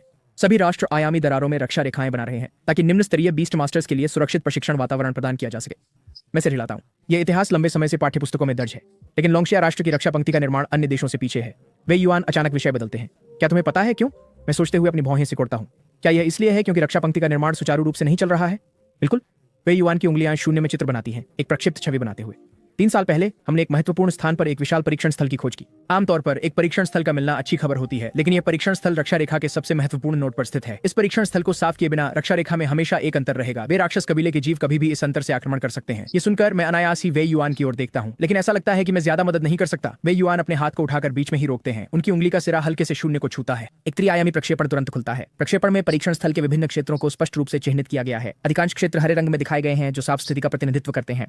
केवल मुख्य क्षेत्र ही अभी भी चमकदार लाल रोशनी के साथ चमक रहा है। हमने पहले ही सभी अन्य कठिनाई परीक्षण क्षेत्रों को साफ कर दिया है। केवल यह अंतिम, वह उस लाल चमक की ओर इशारा करता है। इसे चुनौती देने के लिए जागृत स्तर 5 या उससे नीचे के 3 लोगों की टीम की आवश्यकता है। प्रक्षेपण अचानक बड़ा हो जाता है। उस क्षेत्र के लिए विस्तृत डेटा दिखाता है। कठिनाई स्तर एबिस स्तर। परीक्षण स्थल विशेष गुप्त क्षेत्र और आयामी दरारें हैं। जो लोग इन्हें साफ करते हैं उन्हें उदार इनाम मिलते हैं। कठिनाई के आधार पर लोंगशिया राष्ट्र इन्हें आधिकारिक रूप से 5 स्तरों में वर्गीकृत करता है। सामान्य, कठिन, दुःस्वप्न, नर्क और सबसे ऊपर गर्त। मुझे तुम्हारी जरूरत है। वे युआन मेरी आंखों में सीधे देखते हैं। 2 अन्य चौगुने एस रैंक प्रतिभाओं के साथ मिलकर इस अंतिम चुनौती को पूरा करो और लोंगशिया राष्ट्र की रक्षा पंक्ति निर्माण में मदद करो। ये सुनकर मुझे अंततः समझ में आता है कि एक सैन्य जिला प्रमुख कमांडर व्यक्तिगत रूप से जागृत स्तर के नौसिखिया बीस्ट मास्टर्स की तलाश क्यों करेगा। जैसे ही मैं इस जानकारी को समझ रहा हूं, वे युआन गलती से सोचते हैं कि मुझे चिंताएं हैं। यह परीक्षण वास्तव में बहुत बड़ा जोखिम रखता है, इसलिए केवल भाग लेने से ही आप दक्षिणी सैन्य जिले के खजाने से एक वस्तु चुनने के लिए योग्य हो जाएंगे। जैसे ही वे युआन बोलते हैं, वह अपना हाथ उठाते हैं और हवा में एक प्रकाश स्क्रीन खोलते हैं। स्क्रीन के माध्यम से अनगिनत दुर्लभ सामग्री के भूत प्रवाहित होते हैं। मैं अनायास ऊपर देखता हूं, लेकिन मेरी नजर तुरंत एक विशेष सामग्री पर टिक जाती है। चमकदार क्रिस्टल, और यह एक पूरा चमकदार क्रिस्टल है। कमांडर, मेरी आवाज थोड़ी कांपती है। सैन्य जिले के खजाने में एक पूरा चमकदार क्रिस्टल है। मैंने कभी नहीं सोचा था कि मैं यहाँ लियोरा के प्रशिक्षण के लिए पहली सामग्री के बारे में जानूंगा। ए युआन की आंखों में आश्चर्य की चमक है। उसी उंगली का सिरा हल्के से टैप करता है। उस क्रिस्टल के भूत को बड़ा करता है। ऐसा लगता है कि यह वस्तु आपके लिए बहुत महत्वपूर्ण है। मैं सिर हिलाता हूं। अच्छा, जैसे ही आप परीक्षण में भाग लेने के लिए सहमत होते हैं, चाहे सफलता हो या असफलता, यह आपका है। सौदा पक्का। मैं बिना हिचकिचाए जवाब देता हूं। मैं पहले से ही इस तरह की सेवा करने की योजना बना रहा था। अब यह चमकदार क्रिस्टल केवल एक बोनस आश्चर्य है। मुझे सहमत होते देख वे युआन भी भारी सांस छोड़ते हैं। उन्होंने इस साल पूरी रक्षा पंक्ति निर्माण को पूरा करने की सैन्य प्रतिज्ञा की थी। समय बर्बाद करने का नहीं है। हम अब प्रस्थान करते हैं। हर दिन की देरी से रक्षा पंक्ति की खाई कई और लोंगशिया बीस्ट मास्टर्स की जान ले लेगी। सैन्य जिले के कमांडर की शैली वास्तव में तेज और निर्णायक है। इससे पहले कि मैं प्रतिक्रिया कर सकूं, मुझे अपनी कमर कसती हुई महसूस होती है। वे युआन सीधे लियोरा और मुझे आसमान में ले जाते हैं। हवा को चीरती आवाज के बीच एक आकाश को ढकने वाला विशाल पक्षी अचानक बादलों को चीरता हुआ आता है। हम तीनों उसके चौड़े पीठ पर स्थिरता से उतरते हैं। मैं स्वाभाविक रूप से इस जानवर की जानकारी की जांच करता हूँ। प्रश्न चिन्हों से भरी स्क्रीन मेरे दिल को जोर से धड़काती है, लेकिन जो मुझे और भी अधिक आश्चर्यचकित करता है वह यह है कि बादल निकलने वाले की हवा चीरने वाली गति के बावजूद हमें कोई हवा का दबाव महसूस नहीं होता। इसका मतलब है कि हमारे नीचे का जानवर कम से कम कमांडर स्तर का है और बहुत संभवतः संप्रभु स्तर तक पहुंच चुका है। 3 घंटे बाद क्लाउड डिवॉरर एक पहाड़ों से घिरे सैन्य अड्डे पर उतरता है। जब मैं विशाल पक्षी की पीठ से कूदता हूं तो मैं तुरंत शिविर के प्लाजा में सैनिकों के अलावा 2 युवा लोगों को देखता हूं। ये 2 मेरे साथ परीक्षण में शामिल होने वाले साथी होने चाहिए। यूना यिंग, राजधानी शहर, 4 गुना एस रैंक क्षमता। ईथन, लिनुआन सिटी, भी 4 गुना इस रैंक क्षमता। यह परीक्षण आप तीनों मिलकर पूरा करेंगे। वे युआन संक्षेप में सभी की जानकारी प्रस्तुत करते हैं। राष्ट्र बाईं ओर खड़ी यूना यिंग सफेद वस्त्र पहने हुए हैं। उनके कंधे पर एक क्रिस्टल साफ बर्फीला पक्षी बैठा है। वे युआन का परिचय सुनकर वह मेरी ओर हल्का सा सिर हिलाती है। हालांकि उनकी नजर लियोरा पर कुछ अतिरिक्त सेकंड के लिए ठहरती है। उनकी बर्फीली नीली आंखों में आश्चर्य की एक झलक दिखाई देती है। मैं भी उन्हें विनम्रता से नमस्कार करता हूं और फिर इस महिला के जानवर की जानकारी की जांच करता हूं। दाईं ओर स्काइलर की बात करें तो वह हाथ बांधे खड़ा है। उसके बगल में 3 मीटर ऊंचा कांस्य रंग का ट्रींट खड़ा है। वह मुझे तिरछी नजर से देखता है। उसकी आंखों में थोड़ी सी अवमानना झलकती है। मैं ध्यान से तीनों जानवरों के डेटा की तुलना करता हूं। धीरे धीरे एक निर्णय बनाता हूं। एक सितारा पौराणिक गुणों में भी अंतर आश्चर्यजनक रूप से स्पष्ट है। हालांकि लियोरा की विशेषताएं शीर्ष स्तर की नहीं है। वो बिना किसी कमजोरी के संतुलित विकास में उत्कृष्ट है। वे युआन फिर से बोलते हैं, क्या आपको और कुछ तैयार करना है? अगर नहीं तो मैं आपको परीक्षण स्थल पर ले जाऊंगा। वे युआन की नजर तीनों के बीच घूमती है। कभी भी तैयार। यूना और स्काइलर भी अपनी तैयारी पूरी होने का संकेत देते हैं। जल्द ही वे युआन हमें एक प्राचीन मंदिर के प्रवेश द्वार पर ले जाते हैं। हालांकि जर्जर है, कुछ बारीक विवरण अभी भी इसकी पूर्व की भव्यता को प्रकट करते हैं। ये कभी एल्वन जाति की पवित्र भूमि थी, लेकिन किसी तरह पूरी एल्वन जाति गायब हो गई, केवल यह परीक्षण स्थल छोड़कर। इस परीक्षण को पास करने से आपको अच्छे इनाम मिल सकते हैं, लेकिन अगर आप खतरे का सामना करते हैं तो तुरंत पीछे हटने का विकल्प चुनें। आखिरकार आपकी सुरक्षा सबसे महत्वपूर्ण है। चिंता मत करो कमांडर, स्काइलर अपने सीने पर हाथ मारकर आश्वासन देता है। मेरे साथ यहाँ ये परीक्षा निश्चित रूप से सफल होगी। वे युआन उसे गहराई से देखते हैं। मुझे उम्मीद है। बिना किसी देरी के वे युआन मंदिर के केंद्र में पत्थर के मंच की ओर इशारा करते हैं। परीक्षा को सक्रिय करने के लिए अपने हाथ उस पर रखें। अंत में अपनी गूंजती आवाज के साथ सभी सैनिक सावधान खड़े होते हैं और एक साथ सलामी देते हैं। हम आपकी विजयी वापसी की कामना करते हैं। सभी की नजरों के सामने हम तीनों एक साथ अपने हाथ पत्थर के मंच पर रखते हैं। एक पल में चकाचौंध सफेद रोशनी आकाश की ओर जाती है, हमारे तीनों आकृतियों को पूरी तरह से घेर लेती है। लियोरा की मरम्मत के लिए सामग्री इकट्ठा करने के लिए मैंने सेना के अनुरोध को स्वीकार किया और परीक्षण स्थल पर आया। अब परीक्षण स्थल के अंदर स्काइलर अचानक रुकता है और मेरी ओर देखता है। युद्ध वृक्ष के मोटे शाखाएं उसके पीछे सरसराती हैं। गांव का गंवार, मुझे परवाह नहीं कि तुमने 4 गुनी एस मूल्यांकन पाने के लिए कौन से चालें चली। जब हम बाद में खतरे का सामना करेंगे तो बस चुपचाप मेरे और यूना के पीछे छिप जाना। वो अपनी ठुड्डी उठाता है। उसके चेहरे पर घमंड भरा है। हमारे यहाँ होने से कम हम तुम्हें जीवित रख सकते हैं जब खतरा आएगा। मैं रुचि से भौं उठाता हूँ। ये राजधानी शहर का युवा मास्टर घमंडी है, लेकिन दिल से बुरा नहीं है। उसे अभी समाज ने नहीं झुकाया है, इसलिए वह अत्यधिक आत्मविश्वासी है। इसके अलावा परीक्षण में विभिन्न राक्षसों को मारने से जानवरों के स्तर में कोई वृद्धि नहीं होगी। अगर कोई कार्रवाई करने को तैयार है तो मुझे कोई आपत्ति नहीं है। कोई समस्या नहीं, आप आगे बढ़ें। मैं आपकी वाहवाही नहीं छीनूंगा। मैं जानबूझकर 2 कदम पीछे हटता हूँ और एक अतिरंजित कृपया आगे बढ़े इशारा करता हूँ। स्मार्ट चॉइस, स्काइलर संतोष के साथ गुनगुनाता है और टीम के सामने बढ़ता है। इस बीच यूना इस सबको पूरी तरह से नजरअंदाज करती दिखती है। अपने कंधे पर बैठे फ्रॉस्ट फीनिक्स के साथ संवाद करने में पूरी तरह से ध्यान केंद्रित करती है। जल्द ही हम तीनों पहले लहर के राक्षसों का सामना करते हैं। इन 3 परीक्षण गोलेम्स की जानकारी देखकर मैं अंततः एबिस ट्रायल की कठिनाई को समझता हूँ। पूर्ण विशेषताओं के साथ 100 ट्रायल गोलेम्स ने उच्च श्रेणी के 6 राक्षस स्तरों को प्राप्त कर लिया है। वास्तव में क्योंकि उनकी विशेषताएं इतनी संतुलित हैं, उनकी शक्ति समान श्रेणी के राक्षसों से भी अधिक है। और भी अधिक डरावना यह है कि ये केवल ट्रायल की पहली लहर के राक्षस हैं। आगे बढ़ते हुए हमें मिलने वाले राक्षसों की शक्ति लगातार बढ़ती जाएगी। हालांकि स्काइलर को स्थिति की गंभीरता का एहसास नहीं होता। वो पहले से ही साहसपूर्वक आगे बढ़ रहा है। यूना, हस्तक्षेप मत करो, मैं खुद इन टिन के डिब्बों को संभाल लूंगा। यूना एक पल के लिए सोचती है, फिर सहमति में हल्के से सिर हिलाती है। रूट स्ट्रैंगल, स्काइलर के आदेश पर युद्ध वृक्ष के मोटे जड़ें जमीन से फूटती हैं। तीनों गोलेम्स के चारों ओर विशाल अजगरों की तरह लिपट जाती हैं। लकड़ी के रेशे धातु के खोलों के खिलाफ रगड़ते हैं, कानों को चीरने वाली आवाजें उत्पन्न करते हैं। अंत में 3 धमाकेदार आवाजों के साथ गोलेम बिखरे हुए टुकड़ों में टूट जाते हैं। कैसा रहा मेरा ट्रींट? स्काइलर गर्व से हमारी ओर देखता है। उसके चेहरे पर प्रशंसा की उम्मीद है। लियोरा और मैं एक दूसरे की ओर देखते हैं। हम दोनों सहयोगपूर्वक अपने अंगूठे उठाते हैं। लियोरा ने विचारपूर्वक जोड़ा, बहुत शक्तिशाली। स्काइलर की इतनी प्रशंसा होती है कि वह लगभग हवा में उड़ने लगता है। उसकी आवाज एक सुर ऊपर उठ जाती है। हालांकि तुम्हारी ताकत थोड़ी कम है। अगर तुम मेरी लड़ाइयों को ध्यान से देखोगे तो निश्चित रूप से बहुत कुछ सीखोगे। हाँ हाँ हाँ, मैं बार बार सिर हिलाता हूं जबकि लियोरा को दबा रहा हूं जो बहस करना चाहती है। इसके बाद स्काइलर रास्ता खोजने की भूमिका निभाना जारी रखता है। हालांकि जैसे जैसे हम गहराई में जाते हैं, जब हमारे सामने आने वाले परीक्षण गोलेम्स और अधिक शक्तिशाली होते जाते हैं। जब 5 जागृत टियर 7 परीक्षण गोलेम्स हमारे रास्ते को रोकते हैं तो स्काइलर आखिरकार मुस्कुरा नहीं पाता। वो पसीने से तर हो जाता है। 5 परीक्षण गोलेम जिनके औसत गुण 120 अंक हैं। युद्ध वृक्ष स्पष्ट रूप से उन्हें संभालने में अत्यधिक संघर्ष करता है। स्काइलर के माथे से पसीने की महीन बूंदें टपक रही हैं। उसकी मुट्ठियां हल्के से कांप रही हैं। स्काइलर, मदद चाहिए? मैं विनम्रता से पूछने के लिए पास आता हूँ। कोई जरूरत नहीं, स्काइलर जिद्दीपन से अपने दांत खींचता है, लेकिन कोई भी देख सकता है कि वह इसे मजबूरी में कर रहा है। हालांकि यूना बगल में अपने कंधे पर बैठे फ्रॉस्ट फीनिक्स को हल्के से थपथपाती है। उसकी आवाज ठंडी है। मैं नियंत्रण करूंगी, तुम आउटपुट करो। यूना को बोलते हुए सुनकर मैं आश्चर्य से अपनी भौहें उठाता हूँ। ये बर्फ की रानी वास्तव में बात करती है और जब सुनता है कि यूना कुछ करेगी तो स्काइलर तुरंत राहत की सांस लेता है। वह इन 5 परीक्षण गोलेम्स को संभाल सकता है, लेकिन इसके लिए एक निश्चित कीमत चुकानी पड़ेगी। लेकिन यह तो केवल परीक्षण का पहला चेक पॉइंट है। अगले ही पल जब यूना युद्ध में शामिल होती है, स्थिति तुरंत पलट जाती है। फ्रॉस्ट स्पाइरल, जैसे ही फ्रॉस्ट फीनिक्स अपने पंख फड़फड़ाता है, ट्रायल गोलेम्स के जोड़ तुरंत बर्फ से ढक जाते हैं।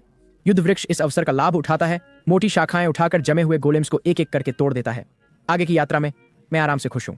यूना और स्काइलर के साथ मिलकर काम करने पर परीक्षण गोलेम्स उनके खिलाफ मुश्किल से एक राउंड टिक पाते हैं।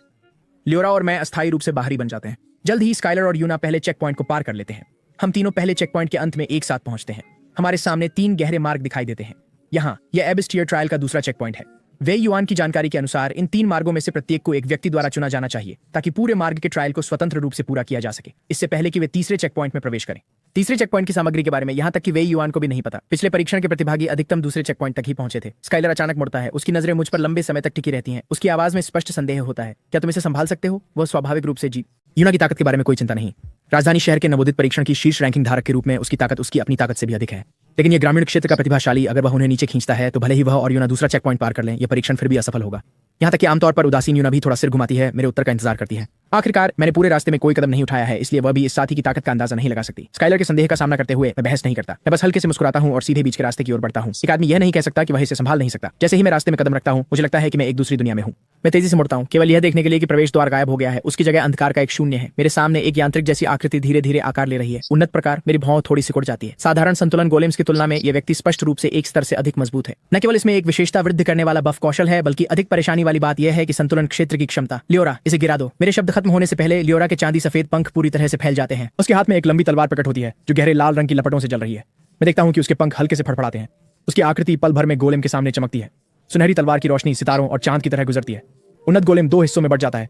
उसके अवशेष 2 टुकड़ों में जमीन पर गिरते हैं। जैसे ही गोलेम विघटित होता है, आगे अवरोधक नीली बाधा भी समाप्त हो जाती है। मैं लियोरा को आगे ले जाता हूँ। दूसरे स्थान में जो हमारा इंतजार कर रहा है वह अभी भी एक उन्नत परीक्षण गोलेम है, सिवाय इसके कि इसका स्तर जागृत स्तर 6 तक बढ़ गया है। दुश्मन के गुणों को 120 अंकों तक बढ़ते हुए देखकर मेरी भौहें कसकर सिकुड़ जाती हैं। कोई आश्चर्य नहीं कि पिछले परीक्षण प्रतिभागी इस चेक पॉइंट को पार नहीं कर सके। प्रत्येक स्थान साफ होने पर गोलेम की ताकत ज्यामितीय रूप से बढ़ जाती है। यह जागृत स्तर 6 उन्नत गोलेम की विशेषताएं पहले से ही स्तर 5 की महाकाव्य जानवर के बराबर है, और यह केवल दूसरा चेक पॉइंट है।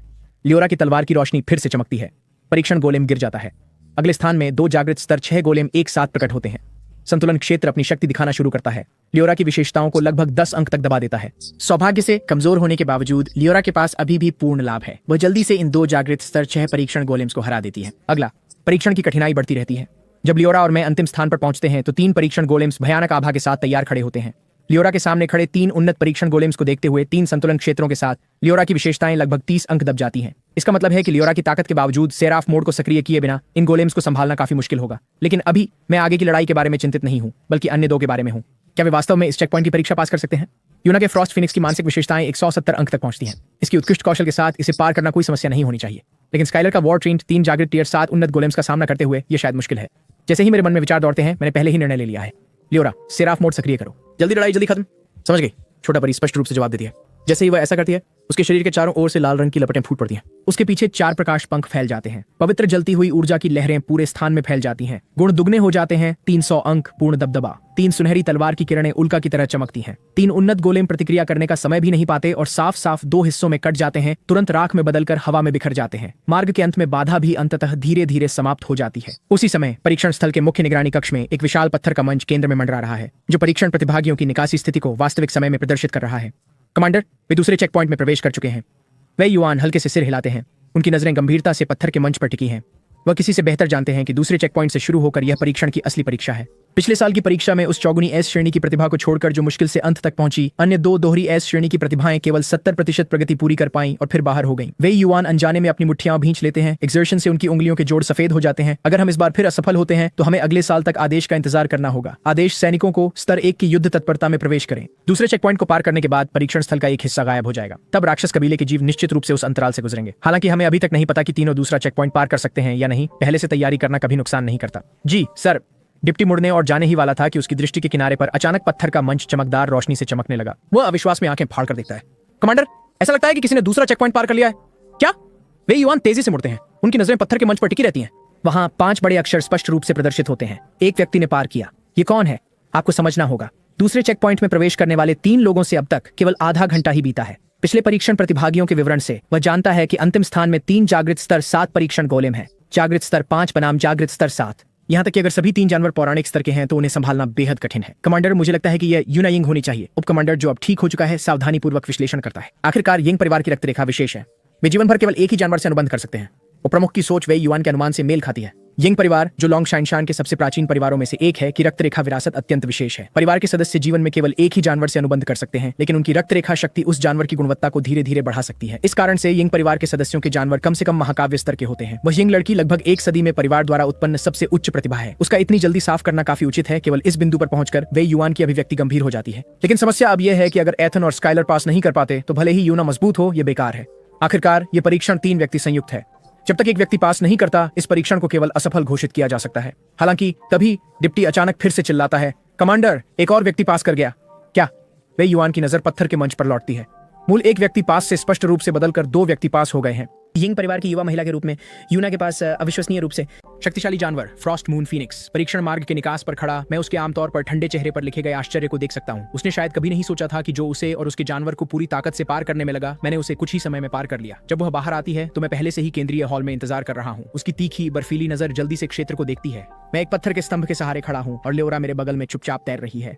अरे तुम आ गई, मैं अनायास कहता हूँ। यूना अचानक रुक जाती है। जब से मैंने उसे देखा है, पहली बार मैं उन शांत आंखों में आश्चर्य देखता हूँ। वो बर्फ जैसी ठंडी लड़की वास्तव में अवाक दिखती है। उसने उस परीक्षा में पूरी ताकत लगा दी होगी। उसकी फ्रॉस्ट फिनिक्स ने निश्चित रूप से सब कुछ दिया और फिर भी वो मुझसे धीमी है। एक लंबे विराम के बाद वह आखिरकार आगे बढ़ती है। उसकी आवाज में थोड़ी झिझक है। तुम कब से इंतजार कर रहे हो? मैं उसकी ओर देखता हूँ। ओह, लगभग 10 मिनट या ऐसा ही।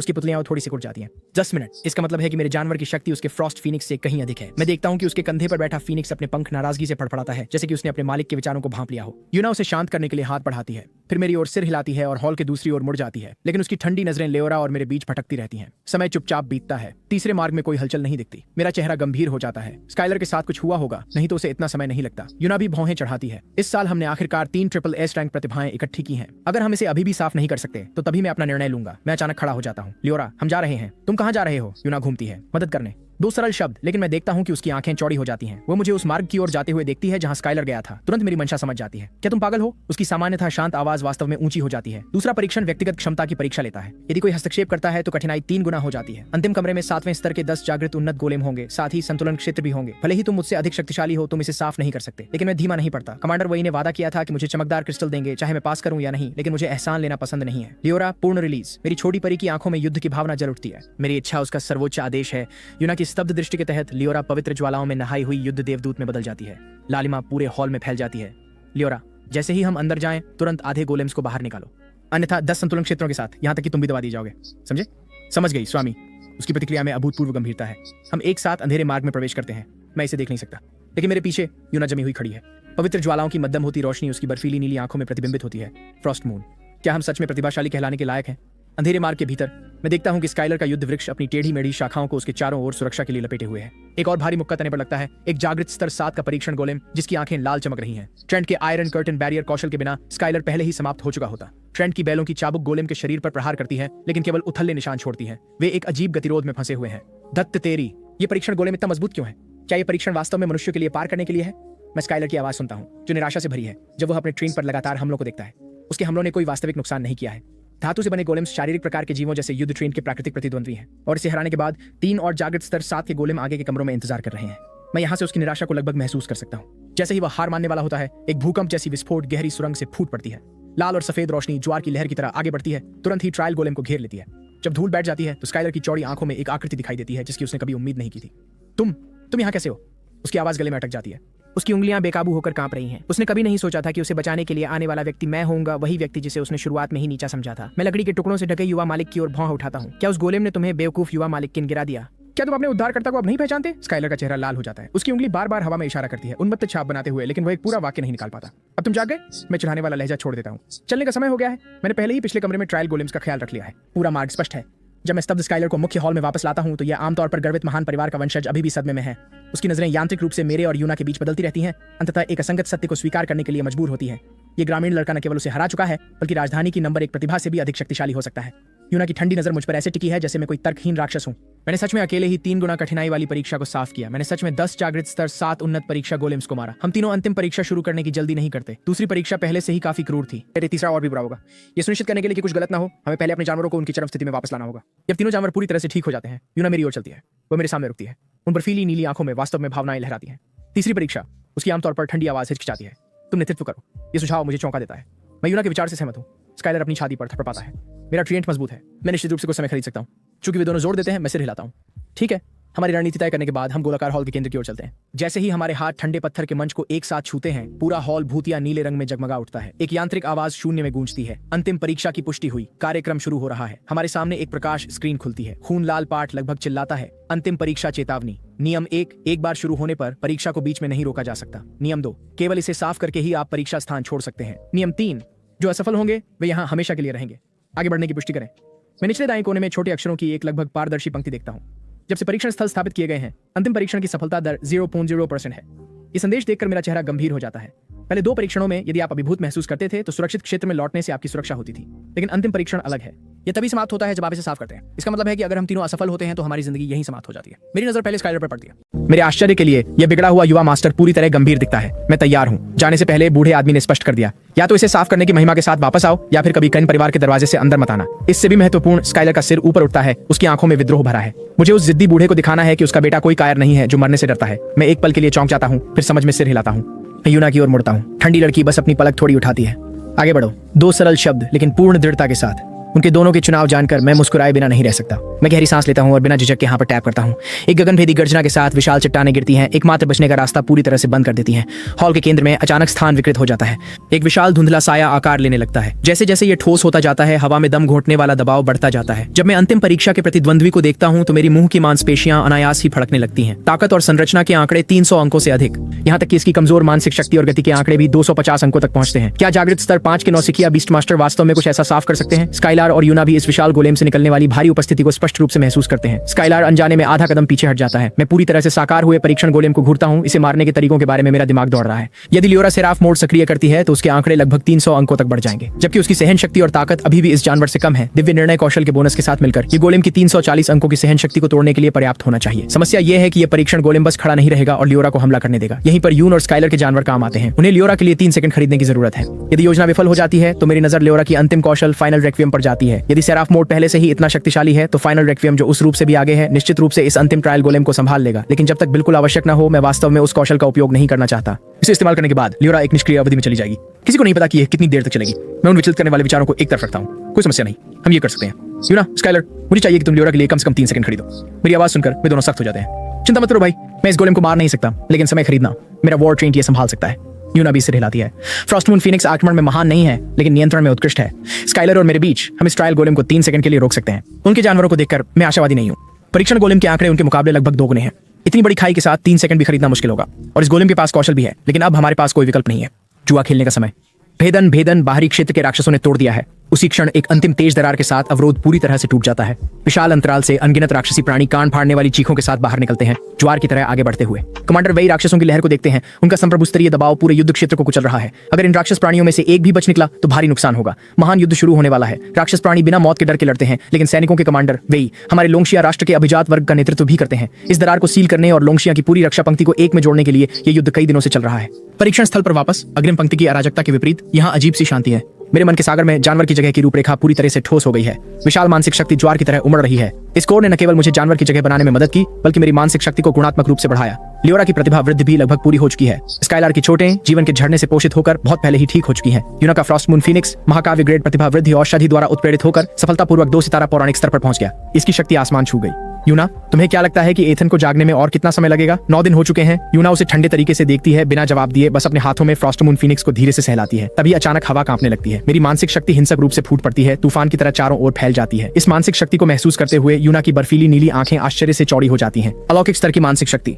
हालांकि मेरी वर्तमान श्रेणी अभी भी जागृत श्रेणी 6 पर है, मेरी मानसिक शक्ति की तीव्रता अब एक सच्चे अलौकिक स्तर के बीस्ट मास्टर के बराबर है। वास्तविक अलौकिक रैंक तक की दूरी बस एक प्रतिभा दूर। उसके हाथ फ्रॉस्टमून फीनिक्स के चारों ओर कस जाते हैं। उसकी नजर मुझ पर टिकी रहती है। अभी मेरे मन के समुद्र में शुद्ध सफेद बीस्ट स्पेस मेरे मानसिक शक्ति के निर्माण के तहत अंतिम रूप ले रहा है। केवल एक अंतिम कदम बाकी है, मेरी मानसिक शक्ति को पूरी तरह से बीस्ट स्पेस के साथ मिलाना। फ्यूज। मैं बिना हिचकिचाहट के अपनी सारी मानसिक शक्ति डाल देता हूँ। तुरंत ही मेरा चेतन कुछ सीमा पार करता हुआ प्रतीत होता है, एक अभूतपूर्व रहस्यमय अवस्था में प्रवेश कर रहा है। यहाँ तक कि अपनी आंखें बंद होने पर भी मैं अपने चारों ओर की हर चीज को स्पष्ट रूप से महसूस कर सकता हूँ। यूना की उंगलियां धीरे धीरे फ्रॉस्टमून फीनिक्स को सहला रही हैं। स्काइलर की घबराई हुई मुट्ठी कस रही है और दरारों से ढके सुनहरे कोकून के अंदर लियोरा की प्रतिभा वृद्धि पूरी हो रही है। मेरी आंखें लियोरा की ओर खुल जाती हैं। कोकून की दरारें अचानक चौड़ी हो जाती हैं। दरारों से लाल लपटें फूट पड़ती हैं। अगले ही पल सुनहरा कोकून पूरी तरह से फट जाता है। भयंकर अग्नि तूफान में पवित्र पंख गरज के साथ खुलते हैं। पवित्र आकृति हवा में मंडरा रही है। 2 तारा प्रतिभा वृद्धि ने लियोरा के आंकड़ों को 200 की सीमा से आगे बढ़ा दिया। अब उस अंतिम परीक्षण गोलेम का फिर से सामना करते हुए उसे विशेष रूपों की भी आवश्यकता नहीं होगी। केवल सेराफ मोड के आंकड़ों के दोगुने होने से वह इसे पूरी तरह से कुचल देगी। जैसे ही लियोरा अपने बदले हुए शरीर के साथ तालमेल बिठाती है, उसकी सुनहरी आंखें तुरंत मुझ पर टिक जाती हैं। मास्टर, इससे पहले कि मैं कुछ समझ पाऊं, कुछ गर्म और मुलायम मेरी बाहों में भर जाता है। मास्टर, मैंने आपको याद किया। उसकी मीठी आवाज में शुद्ध खुशी है जो मेरे दिल को गर्म कर देती है। मैं लड़की के रेशमी बालों को धीरे से सहलाता हूँ। तुमने कड़ी मेहनत की। एक विचार के साथ लियोरा फिर से बीच स्पेस में लौट जाती है। और जब उसके पास अपनी खुद की जगह है, उसे लगातार वास्तविक दुनिया में रहने की जरूरत नहीं है। अपनी छोटी को उसकी जगह पर बसे हुए देखकर मैं अंततः यूना और स्काइलर की ओर माफी भरी नजर से चलता हूँ। आपको इंतजार कराने के लिए माफी चाहता हूँ। कोई बात नहीं, यूना की ठंडी आवाज जवाब देती है। ये हम तीनों के लिए एक परीक्षा थी। स्काइलर का सिर इतनी तेजी से घूमता है कि उसके जबड़े में एक अंडा फिट हो सकता है। क्या ये सच में वही आइस क्वीन है जो सबको नजरअंदाज करती है? उसने सच में खुद से जवाब दिया। मेरे बगल से जलती हुई नजर महसूस करते हुए यूना हल्का सा भौं सिकोड़ती है। कोई समस्या है? नहीं नहीं, स्काइलर अपने हाथ हिलाता है, घबराया हुआ, लगभग अपनी जीभ काटते हुए। बस सोच रहा था कि हमें चलना चाहिए। 9 दिन हो गए हैं। मैं एक कदम आगे बढ़ाता हूँ, फिर रुक जाता हूँ। मेरा सिर स्काइलर की ओर मुड़ता है। तुमने कहा कितने दिन हो गए? 9 दिन। स्काइलर मेरी अचानक प्रतिक्रिया से चौंक जाता है। भाई क्या हुआ? मेरा दिल डूब जाता है जब मैं जल्दी से गणना करता हूँ। कमांडर वेई ने मुझे यहाँ लाने में आधा दिन लिया और इन 9 दिनों के अलावा आज स्कूल स्तर की परीक्षा का दिन है। ये महसूस करते हुए मैं अब और चुप नहीं बैठ सकता, लेकिन फिर मैं बिना हड़बड़ी के यूना और स्काइलर की ओर देखता हूँ। क्या तुम दोनों को स्कूल स्तर की परीक्षा नहीं देनी है? यूना और स्काइलर एक दूसरे की ओर देखते हैं, अंततः समझते हुए कि मैं किस परीक्षा की बात कर रहा हूँ। वे दोनों सिर हिलाते हैं। हमें सीधे प्रवेश मिला। मैं निरुत्तर हूँ। बेशक लोग अलग अलग जीवन जीते हैं, मुझे अभी भी गांव काओ की तैयारी करनी है, जबकि ये दोनों इसे पूरी तरह से छोड़ देते हैं। समय निकल रहा है। बिना कुछ कहे मैं तुरंत परीक्षण से बाहर निकलता हूँ। एक चकाचौंध सफेद चमक के बाद हम तीनों परीक्षण स्थल के बाहर प्रकट होते हैं। धन्यवाद, आप आखिरकार बाहर आ गए। डिप्टी अधिकारी जो इंतजार कर रहा था जल्दी से आता है। उसके चेहरे पर चिंता है। पूरे 9 दिन बिना किसी हलचल के। कमांडर वेई लगभग लोगों को बचाने के लिए भेजने वाले थे, लेकिन मुझे अभी जल्दी है। विश्वविद्यालय में प्रवेश पाने और अधिक संसाधनों तक पहुंचने के लिए लियोरा को भी मजबूत बनने के अवसरों की आवश्यकता है। क्या आप कृपया मुझे लिन्युआन सिटी वापस भेज सकते हैं? स्कूल स्तर की परीक्षा शुरू होने वाली है। क्या? डिप्टी का चेहरा बदल जाता है, फिर वह तुरंत वापस आता है। चिंता मत करो छात्र, हम आपको लिन्युआन सिटी में सबसे तेज गति से वापस ले जाएंगे। हम अभी निकल रहे हैं। इस बीच लिन्युआन सिटी के परीक्षा प्लाजा में 200 छात्र सुसज्जित पंक्ति में खड़े हैं। आज लोंगशा राष्ट्र की पहली राउंड की गांव काओ स्कूल स्तर की परीक्षा है। केवल शीर्ष 50 अगले राउंड के लिए योग्य हो सकते हैं। सभी परीक्षार्थियों का ध्यान, परीक्षा जल्द ही शुरू होगी। लॉटरी क्रम के अनुसार कृपया अपने लिखित परीक्षा के लिए क्रम में मंच पर आएं। इस परीक्षा के 2 चरण हैं और यह शीर्ष 50 छात्रों का चयन करेगी। जो लोग आगे बढ़ेंगे वे बाद के मैचों में भाग लेंगे। आपका अंतिम स्कोर आपकी समग्र गांव काओ मूल्यांकन के लिए एक महत्वपूर्ण आधार के रूप में काम करेगा। कृपया इसे गंभीरता से लें और अपना सर्वश्रेष्ठ प्रदर्शन करें। जैसे ही स्टाफ नियम पढ़ना समाप्त करता है, स्क्रीन पर तेजी से छात्र नाम स्क्रॉल होने लगते हैं। भीड़ में रॉक्सी चेन अपनी वर्दी के कॉलर को कसकर पकड़ती है। उसकी आंखें लगातार स्क्रीन और प्रवेश मार्ग के बीच घूमती रहती हैं। उसके पीछे कक्षा की पंक्ति में एक स्थान स्पष्ट रूप से खाली है। कक्षा अध्यक्ष एथन अभी तक क्यों नहीं आया? वह परीक्षा नहीं छोड़ेगा, है ना? उसकी ताकत के साथ पहला स्थान लेना तय है। अगर वह देर से आने के कारण अयोग्य हो गया तो कक्षा अध्यक्ष, क्या आप उससे संपर्क कर सकते हैं? उसे जल्दी करने की कोशिश करें। बोलने वाले सभी सहपाठी हैं जिन्हें मैंने शुरुआती परीक्षण के दौरान बचाया था। इन आवाजों को सुनकर रॉक्सी भी परेशान दिखती है। सभी लोग घबराओ मत, मुझे विश्वास है कि एथन समय पर पहुंचेगा। मैचों के दौरान जितना समय खरीद सकते हो खरीदने की कोशिश करो। वे एक दूसरे को असहायता से देखते हैं और अंत में रेजिग्नेशन में सिर हिला देते हैं। डी रैंक बीस्ट मास्टर की लड़ाइयां आमतौर पर जल्दी समाप्त हो जाती हैं। अखाड़े में 2 जानवरों की टक्कर अक्सर 30 सेकंड के भीतर जीत का फैसला कर देती है। हालांकि रॉक्सी ने अपनी टीम के सदस्यों को समय बिताने की कोशिश करने के लिए कहा है। बड़ी स्क्रीन पर मैच सूची तेजी से स्क्रॉल होती रहती है। एथन गु बनाम माइक वांग। जब ये लाइन दिखाई देती है तो एरेना पर खड़ा माइक वांग मौत की तरह पीला पड़ जाता है। लिन्युआन सिटी में अफवाहें चल रही हैं कि मेरी चौगुनी एस रैंक की मूल्यांकन खरीदी गई थी। भूखा ऊंट भी घोड़े से बड़ा होता है। वह बस एक जागृत तीसरे स्तर का बीस्ट मास्टर है। वह मेरी खिलाफत करने की हिम्मत कैसे कर सकता है? छात्र एथन गु, कृपया मंच पर आएं। रेफरी की गूंजती आवाज पूरे मैदान में सुनाई देती है। समय बीतता जाता है। अखाड़े का दूसरा हिस्सा खाली रहता है। रेफरी घड़ी की ओर देखते हुए भौहें चढ़ाता है और अपनी आवाज ऊंची करता है। क्या छात्र एथन गु मौजूद है? यदि साइट पर नहीं है तो इसे हार माना जाएगा। भीड़ से कोई प्रतिक्रिया नहीं। रेफरी पूरे स्थल को स्कैन करते हुए भौहें चढ़ाता है, लेकिन फिर भी मुझे नहीं ढूंढ पाता। चूंकि छात्र एथन गु साइट पर नहीं पहुंचे हैं, मैं घोषणा करता हूं, रॉक्सी विरोध करने वाली है। रुको, एक आवाज जिसमें थोड़ी सी व्यंग्यात्मकता है बीच में आती है। डायलन चेन अपनी मोहक सुक्कुबस के साथ धीरे धीरे आता है। रेफरी, इस मैच को फिनाले बनाने के बारे में क्या ख्याल है? आखिरकार श्वर हम सभी इस ट्रिपल एस प्रतिभा के प्रदर्शन का इंतजार कर रहे हैं। पिछले 10 दिनों में वह लगभग आयामी दरार में ही रहा है। अपनी सुक्कुबस के स्तर को बढ़ाने के लिए अपनी पूरी ताकत लगा दी। सब कुछ आज के लिए, उस व्यक्ति को कुचलने के लिए जिसने उसकी चमक चुरा ली। लेकिन अब मुख्य पात्र अनुपस्थित है। वह इसे कैसे स्वीकार कर सकता है? रेफरी के माथे पर पसीना आ जाता है। नियम स्पष्ट रूप से कहते हैं कि देर से आने का मतलब अयोग्यता है, लेकिन डायलन सहजता से जोड़ता है। मैं स्थिति को वाइस प्रिंसिपल कार्टर को समझा दूंगा। डायलन को वाइस प्रिंसिपल का नाम लेते हुए सुनकर रेफरी राहत की सांस लेता है। ठीक है, फिर इस मैच को स्थगित कर दिया गया है। एथन गु और माइक वांग की लड़ाई आखिरी में होगी। जैसे ही रेफरी की घोषणा गूंजती है, स्थल में हलचल मच जाती है। एथन गु नहीं आया। क्या हो रहा है? क्या उसे चौगुनी एस मूल्यांकन नहीं मिला? शायद वह डरता है कि वह इस परीक्षा को पास नहीं कर सकता। तुम्हें पता नहीं, ऐसा लगता है कि एथन ने पहले स्थान पर आने के लिए 20 मिलियन खर्च किए थे और उसका अनुबंधित जानवर एक बेकार एंजल है। शायद वह उजागर होने से डरता है, इसलिए वह इस परीक्षा में आने की हिम्मत नहीं कर सका। अफवाहें जमीन पर जहरीली धुंध की तरह फैल गईं। रॉक्सी की उंगलियां सफेद हो जाती हैं। उसके नाखून उसकी हथेलियों में गहरे ढस जाते हैं। अगला मैच डायलन चेन बनाम लियोली। रेफरी की पुकार के बाद डायलन लिलिथ के साथ मंच पर आराम से चलता है। उसका प्रतिद्वंद्वी लियोली पीला दिखता है। हालांकि उसकी जागृत चौथी श्रेणी की ताकत शीर्ष स्नातकों में से है। इस समय वह वध के लिए तैयार मेमने जैसा है। डायलन, लियो की आवाज कांपती है। कृपया मुझ पर रहम करो। टायलन के होठों पर एक क्रूर मुस्कान उभरती है। वह लापरवाही से लिलिथ की ठुड्डी के नीचे खुजाता है। उसकी लाल जीभ धीरे धीरे उसके दांतों पर से गुजरती है। आर्मर्ड टॉर्टोइस, पानी का उफान। लियो अपने दांत भींचता है और आदेश देता है। एक जल की धारा बाहर निकलती है, लेकिन अजीब तरह से लिलिथ से 3 फीट दूर रुक जाती है। लिलिथ आलस से एक पतला हाथ उठाती है। जल का स्तंभ एक अदृश्य अवरोध से टकराता है और फुहार में बदल जाता है। लिलिथ की आंखों में बैंगनी रोशनी चमकती है। एक स्पष्ट मानसिक लहर बाहर की ओर फैलती है। बख्तरबंद कछुआ चीखने का मौका भी नहीं पाता और डीला होकर गिर जाता है। लियो बिजली के झटके की तरह लड़खड़ाता है। उसकी नाक और मुंह से खून बहता है जब वह बेहोश हो जाता है। भीड़ में एक के बाद एक हांफने की आवाजें गूंजती हैं। हे भगवान, टायलन के जानवर द्वारा एक ही वार में जागृत स्तर 4 का जानवर गिरा दिया गया। वह किस स्तर पर पहुंच गया है? क्या वो पहले से ही जागृत स्तर 6 पर है? टायलन की ठंडी नजर भीड़ पर घूमती है, उस व्यक्ति को खोजते हुए जिसे वह सबसे ज्यादा देखना चाहता है, लेकिन वह मुझे कहीं नहीं पा रहा है। क्या वह सच में भाग गया? अगर यह सच है तो सारी तैयारी बेकार थी। इसके बाद के मुकाबले साधारण हैं। जल्द ही प्रतियोगिता अंतिम मुकाबले तक पहुंच जाती है। अगला मैच इथन गू बनाम माइक वांग। रेफरी की आवाज पूरे स्थान को शांत कर देती है। जब मैं अभी भी नहीं आता तो टायलन की मुस्कान हर सेकंड ठंडी होती जाती है। इस बार वो मुझे एक और मौका नहीं देगा। इथन गू। लेकिन इससे पहले कि रेफरी उस वाक्य को पूरा कर सके, अचानक एक सुनहरी लकीर आकाश से गिरती है जो जोर से अखाड़े के केंद्र में टकराती है। जैसे ही धूल साफ होती है, मेरी आकृति धीरे धीरे धूप में दिखाई देने लगती है। मुझे अयोग्य घोषित करने के लिए तैयार रेफरी को देखकर सोचने का समय नहीं था। मैं सीधे उस सैन्य जानवर से कूद गया जिसने मुझे शहर वापस लाया और समय पर स्थल पर पहुंच गया। मेरी अचानक उपस्थिति से रेफरी कुछ सेकंड के लिए स्तब्ध रह जाता है, फिर वह संभलता है। छात्र इथन गो आ गया है। मैच शुरू होता है। जैसे ही उसकी आवाज गूंजती है, दर्शक उत्साह से भर उठते हैं। हर जगह चर्चाएं शुरू हो जाती हैं। एथन अचानक कैसे प्रकट हो गया? वह वास्तव में परीक्षा देने आया है। अब एक अच्छा शो आने वाला है। टायलन उसे आसानी से नहीं छोड़ेंगे। भले ही हर कोई कहता है कि एथन ने अपनी चौगुनी एस मूल्यांकन के लिए धोखा दिया, उसकी ताकत वास्तव में कमजोर नहीं है। शायद वही वास्तव में टायलन के साथ मुकाबला कर सकता है। सारी बातचीत के बीच एरिना में माइक वांग कांप रहे हैं। उनका माथा ठंडे पसीने से भीगा हुआ है। एथन, कृपया मुझ पर नरमी बरतें। बाहर की दुनिया में अफवाहें चाहे जो भी कहें, मैं अब भी एक असली ट्रिपल एस क्षमता धारक हूँ। इसका मतलब है कि मेरा स्तर कम से कम जागृत स्तर 5 है। चिंता मत करो, ये जल्दी खत्म हो जाएगा। इससे पहले कि माइक समझ पाता कि मेरा मतलब क्या है, उसकी आंखों के सामने एक सफेद धुंधक चमकती है। उसका जागृत स्तर 3 का जानवर केवल एक चीख ही निकाल पाता है, फिर भारी गिरावट के साथ जमीन पर गिर जाता है। मैं हार मानता हूँ। माइक बिना हिचकिचाए दोनों हाथ उठा देता है। उसका चेहरा तुरंत रंगीन हो जाता है। मंच के नीचे टायलन की आंखें थोड़ी संकीर्ण हो जाती हैं। वह अनजाने में लिलिथ के बालों को सहलाता है। लिलिथ, तुम्हें क्या लगता है कि तुम्हारे पूर्व मालिक के अनुबंधित जानवर का स्तर अब क्या है? लिलिथ लेओरा को देखती है, फिर धीरे धीरे बोलने से पहले हिचकिचाती है। अभी अभी उस जानवर के प्रदर्शन के आधार पर अधिकतम जागृत स्तर 6। टायलन के होंठों पर एक ठंडी मुस्कान आती है। जागृत स्तर 6, उसके जागृत स्तर 8 सुक्कुबस के खिलाफ वो कुछ नहीं बल्कि एक चींटी है। मैच तेजी से आगे बढ़ते हैं। 2 घंटे बाद शीर्ष 50 छात्र तय हो जाते हैं। केवल यही 50 लोग सेना की दूसरी परीक्षा में भाग ले सकते हैं। अब ये आगे बढ़ने वाले 50 छात्र स्कूल स्तरीय परीक्षा रैंकिंग के लिए प्रतिस्पर्धा करेंगे। शांत। रेफरी के एक तीखे आदेश के साथ पूरा मैदान शांत हो जाता है। शीर्ष 50 रैंकिंग लॉटरी आधारित द्वंद्वों का उपयोग करके जारी रहेगी। पहला दौर, 50 लोग लॉटरी निकालते हैं, 25 आगे बढ़ते हैं। दूसरा दौर, 24 लोग लॉटरी निकालते हैं, 1 को बाई मिलती है, 13 आगे बढ़ते हैं। तीसरा दौर, 12 लोग लॉटरी निकालते हैं, 1 को बाई मिलती है, 7 आगे बढ़ते हैं। चौथा दौर, 6 लोग लॉटरी निकालते हैं, 1 को बाई मिलती है, 4 आगे बढ़ते हैं। अंत में हम सेमीफाइनल और फाइनल के लिए भी लॉटरी का उपयोग करेंगे। प्रतियोगिता आधिकारिक रूप से अब शुरू होती है। मैच तीव्रता से आगे बढ़ते हैं। हर प्रतियोगी अपने तरीके से आगे बढ़ने के लिए लड़ता है। कुछ ठोस ताकत पर निर्भर करते हैं और विरोधियों को आसानी से हरा देते हैं। अन्य लोग उत्कृष्ट भाग्य पर निर्भर करते हैं ताकि वे संकीर्ण रूप से जीत सकें। लेकिन मेरी उन्नति का रास्ता पूरे स्थल की सबसे बड़ी चर्चा का विषय बन जाता है। यह भाग्य बहुत ही पागल है। कुल 3 बाई अवसर और उसने उनमें से 2 को खींचा। दर्शक चर्चा में गूंज उठते हैं। बहुत से लोग पहले से ही मुझे चुना हुआ व्यक्ति कहते हैं। और भी अविश्वसनीय बात यह है कि मेरी बाकी 2 मैचों में दोनों प्रतिद्वंद्वी वे साथी हैं जिन्हें मैंने नौसिखिया परीक्षण स्थान में बचाया था। इथन, हम हार मानते हैं। दोनों साथी बिना झिझक के वापस लेने का निर्णय लेते हैं। उनकी आंखों में कृतज्ञता भरी होती है। बस इसी तरह 4 राउंड के बाद मैंने उंगली तक नहीं उठाई और आसानी से शीर्ष 4 में पहुंच गया। मेरे साथ आगे बढ़ रहे हैं आक्रामक डायलन चेन, सक्षम रॉक्सी शेन और एक डार्क हॉर्स रयान ली, एक जागृत टियर 5 बीस्ट मास्टर। अगले सुबह पूरा लिन्युआन सिटी गूंज रहा है।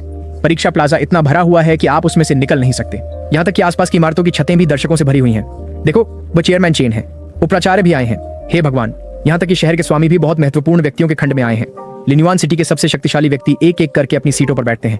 मार्कस चेन टायलन के पिता और लिन्युआन सिटी के सबसे बड़े व्यापारी गिल्ड के अध्यक्ष वर्तमान में उप प्रधानाचार्य के साथ धीरे धीरे बातचीत कर रहे हैं। उनके चेहरे पर एक अर्थपूर्ण मुस्कान है। मैंने सुना है कि आपके बेटे की सुक्कुबस जागृत स्तर 8 तक पहुंच गई है। उप प्रधानाचार्य पूछते हैं। मार्कस विनम्रता से हाथ हिलाते हैं। बस बच्चे खेल रहे हैं। लेकिन वह इथन, वह अर्थपूर्ण ढंग से रुकते हैं। एक चौगुनी एस मूल्यांकन काफी दिलचस्प है। मार्कस अपनी आंखें संकुचित करते हैं। उनकी उंगलियां हल्के से आर्मरेस्ट पर थपथपाती हैं। उसने पहले ही लोगों से मेरे बारे में हर विवरण की जांच करवा ली है। एक बेकार देवदूत है। वो अंदर ही अंदर हंसता है। माहौल इतना तनावपूर्ण है कि आप उसमें से पानी निचोड़ सकते हैं। और सभी की चौकस निगाहों के नीचे पहले सेमीफाइनल मैच का परिणाम बड़े स्क्रीन पर दिखाई देता है। सेमीफाइनल मैच 1, एथन गू बनाम रयान ली। रेफरी की घोषणा के बाद रयान ली, जागृत टियर 5 बीस मास्टर, भारी कदमों से अखाड़े में आता है। रयान मुझे अपने सामने शांत खड़ा देखता है। उसका गला अनायास ही हिलता है। वह एक मुस्कान निकालता है जो रोने से भी बदतर है। एथन, कृपया मुझ पर नरमी बरतना। मैच शुरू। रायन गहरी सांस लेता है, उसकी नजरें मुझ पर टिकी हैं। वो जानता है कि यह मुकाबला लगभग निराशाजनक है, लेकिन एक बीस्ट मास्टर के रूप में उसे कम से कम अपनी गरिमा दिखानी होगी। रॉक टॉर्टॉइज रॉक वॉल का उपयोग करो। उसके आदेश पर एक मिट्टी के पीले रंग की दीवार तुरंत प्रकट होती है। कम से कम 3 मिनट तक टिके रहो। लियोरा, पीछे हटो। इससे पहले कि मैं बोलना खत्म करूं, एक चांदी सफेद चमक हवा में कट जाती है। पूरी तरह से रक्षात्मक रॉक टॉर्टॉइज प्रतिक्रिया भी नहीं कर पाता है, इससे पहले कि उसका विशाल शरीर जमीन पर गिर जाता है, पूरी तरह से बेहोश। रेयान अपने जानवर को खाली निगाहों से देखता है। वास्तविकता में वापस आने में उसे कुछ समय लगता है। वह कड़वाहट से मुस्कुराता है और अपना सिर हिलाता है, अपना दायां हाथ उठाता है। रेफरी, मैं हार मानता हूं। एथन को जीत गया। रेफरी की घोषणा के साथ ही पूरा स्थल गूंज उठता है। ये क्या हुआ? रेयान एक जागृत टियर 5 बीस्ट मास्टर है, बहुत तेज। मैंने बस एक सफेद चमक देखी और सब खत्म हो गया। एथन की ताकत डायलन से ज्यादा कमजोर नहीं लगती। दर्शकों में चर्चाएं तेज हो जाती हैं। कई लोग मेरी ताकत का पुनर्मूल्यांकन करने लगते हैं। मंच के नीचे डायलन के होंठों पर एक ठंडी मुस्कान आ जाती है। दूसरों ने उस पल में क्या हुआ स्पष्ट रूप से नहीं देखा होगा, लेकिन एक मानसिक प्रकार के जानवर के रूप में लिलिथ ने सब कुछ पकड़ लिया। मैंने पुष्टि कर दी है, उस देवदूत की मानसिक तरंगें निश्चित रूप से जागृत स्तर 6 की हैं। ये सुनकर डायलन की आंखों में निश्चित विजय की चमक दिखाई देती है। दूसरा मैच डायलन चैन बनाम रॉक्सी शेन। रेफरी की आवाज सही समय पर आती है, सभी का ध्यान फिर से अखाड़े की ओर खींचते हुए। डायलन अपने कॉलर को सीधा करता है और मंच की ओर आराम से चलता है। मेरे पास से गुजरते हुए वो जानबूझकर धीमा हो जाता है और मुझे एक अर्थपूर्ण नजर देता है। उस नजर को देखकर मैं हल्का सा भौंसी करता हूँ। डायलन का मामला क्या है, लेकिन फिर मेरी नजर लिलिथ पर पड़ती है, अवेकन टियर 8। कोई आश्चर्य नहीं कि डायलन इतना आत्मविश्वासी है। उसने वास्तव में सुक्कुबस को इस स्तर तक विकसित किया है। फिर भी क्या डायलन सोचता है कि एक जागृत टियर 8 सुक्कुबस मुझ पर जीत की गारंटी दे सकती है? दिलचस्प। दूसरी ओर रॉक्सी अपने निचले होंठ को जोर से काटती है जब वह वहां खड़ी होती है। उसकी काली बाल हवा में लहरा रहे हैं। उसके शैडो फ्रॉस्ट भेड़िए की फर खड़ी हो जाती है, लेकिन यह उसके अंगों में हल्की कंपी को छुपा नहीं सकता। कम से कम जागृत स्तर 7। रॉक्सी की मुट्ठियां इतनी कस जाती हैं कि उनकी उंगलियों के जोड़ सफेद हो जाते हैं। 2 स्तर का अंतर और महाकाव्य स्तरीय दबाव। इस मुकाबले का परिणाम लगभग पहले से तय है, लेकिन जब उसकी नजर मंच के नीचे से मेरी नजर से मिलती है तो वह अपनी पीठ सीधी कर लेती है। शैडो फ्रॉस्ट, युद्ध के लिए तैयार हो जाओ। ये जानते हुए भी कि वह हार जाएगी, वह हार नहीं मानेगी। मैच शुरू। जैसे ही रेफरी की आवाज गिरती है, लिलिथ की आकृति गायब हो जाती है। एक तेज थप्पड़ की आवाज पूरे अखाड़े में गूंज उठती है। रॉक्सी कई कदम पीछे हट जाती है। उसके बाएं गाल पर तुरंत एक चमकदार लाल हथेली का निशान उभर आता है। दर्शक तुरंत उबल पड़ते हैं। उस जानवर ने वास्तव में एक व्यक्ति पर हमला किया। क्या यह भी अनुमति है? नियमों में वास्तव में जानवरों को बीस्ट मास्टर्स पर हमला करने से नहीं रोका गया है, लेकिन यह बहुत अपमानजनक लगता है ना? वो थप्पड़ तो बुरी तरह से अपमानजनक था। डायलन के होंठों पर एक निर्दयी मुस्कान उभरती है। ओह, माफ करना, मेरा हाथ फिसल गया। वह नकली माफी में अपने हाथ फैलाता है, लेकिन उसकी आंखों में ठंडी दुश्मनी चमकती है। इस बदमाश औरत ने पहले एथन को समय बिताने में मदद की थी। इसका मतलब है कि उसकी और एथन की दोस्ती काफी अच्छी होगी। चूंकि मैं अभी एथन को नहीं छू सकता, मैं उसके दोस्तों से शुरू करूंगा। लिलिथ, जारी रखो। वह हल्के से आदेश देता है। उसकी आवाज में हड्डियों को कंपा देने वाली ठंडक है। लिलिथ की लाल जीभ धीरे धीरे उसकी उंगलियों पर फिरती है। उसकी आंखों में क्रूर आनंद भरा होता है। अगले 3 मिनट में अखाड़ा रॉक्सी के निजी नरक में बदल जाता है। वह पीड़ा में सिकुड़ जाती है। हर बार जब वह आत्मसमर्पण करने की कोशिश करती है, लिलिथ का मानसिक हमला उसे जबरन रोक देता है। शैडो फ्रॉस्ट वुल्फ अपने मालिक की रक्षा करने की बेताब कोशिश करता है, लेकिन लिलिथ की एक नजर से जड़ हो जाता है। केवल असहाय होकर कराह सकता है। नीचे से दृश्य को देखते हुए मेरी भौहें कस जाती हैं। अखाड़े में जो हो रहा है वह कोई मुकाबला नहीं है, यह अपमान है। लेकिन डायलन को रॉक्सी से क्या दुश्मनी है? रुको, मेरे मन में अचानक एक शक उभरता है। क्या यह मेरी वजह से है? मैं ऊपर देखता हूँ और डायलन की आत्मसंतुष्ट अभिव्यक्ति पकड़ता हूँ। ये सच में मेरी वजह से है। रॉक्सी की पीड़ा मेरी गलती है। मेरी नजरें ठंडी होकर अखाड़े में डायलन पर टिक जाती हैं। इस तरीके का उपयोग मुझे उकसाने के लिए मेरे होंठ एक खतरनाक वक्र में मुड़ जाते हैं। बधाई हो, तुम सफल हो गए। लेकिन क्या तुम परिणामों का सामना कर सकते हो डायलन? उसी क्षण ऊंचे मंच से उप प्रधानाचार्य कार्टर के चेहरे पर एक विजयी मुस्कान दिखाई देती है जब वह धीरे धीरे बोलते हैं। मैं प्रस्ताव करता हूं कि हम छात्र एथन गु को गंभीर देरी के लिए अयोग्य घोषित करने पर चर्चा करें।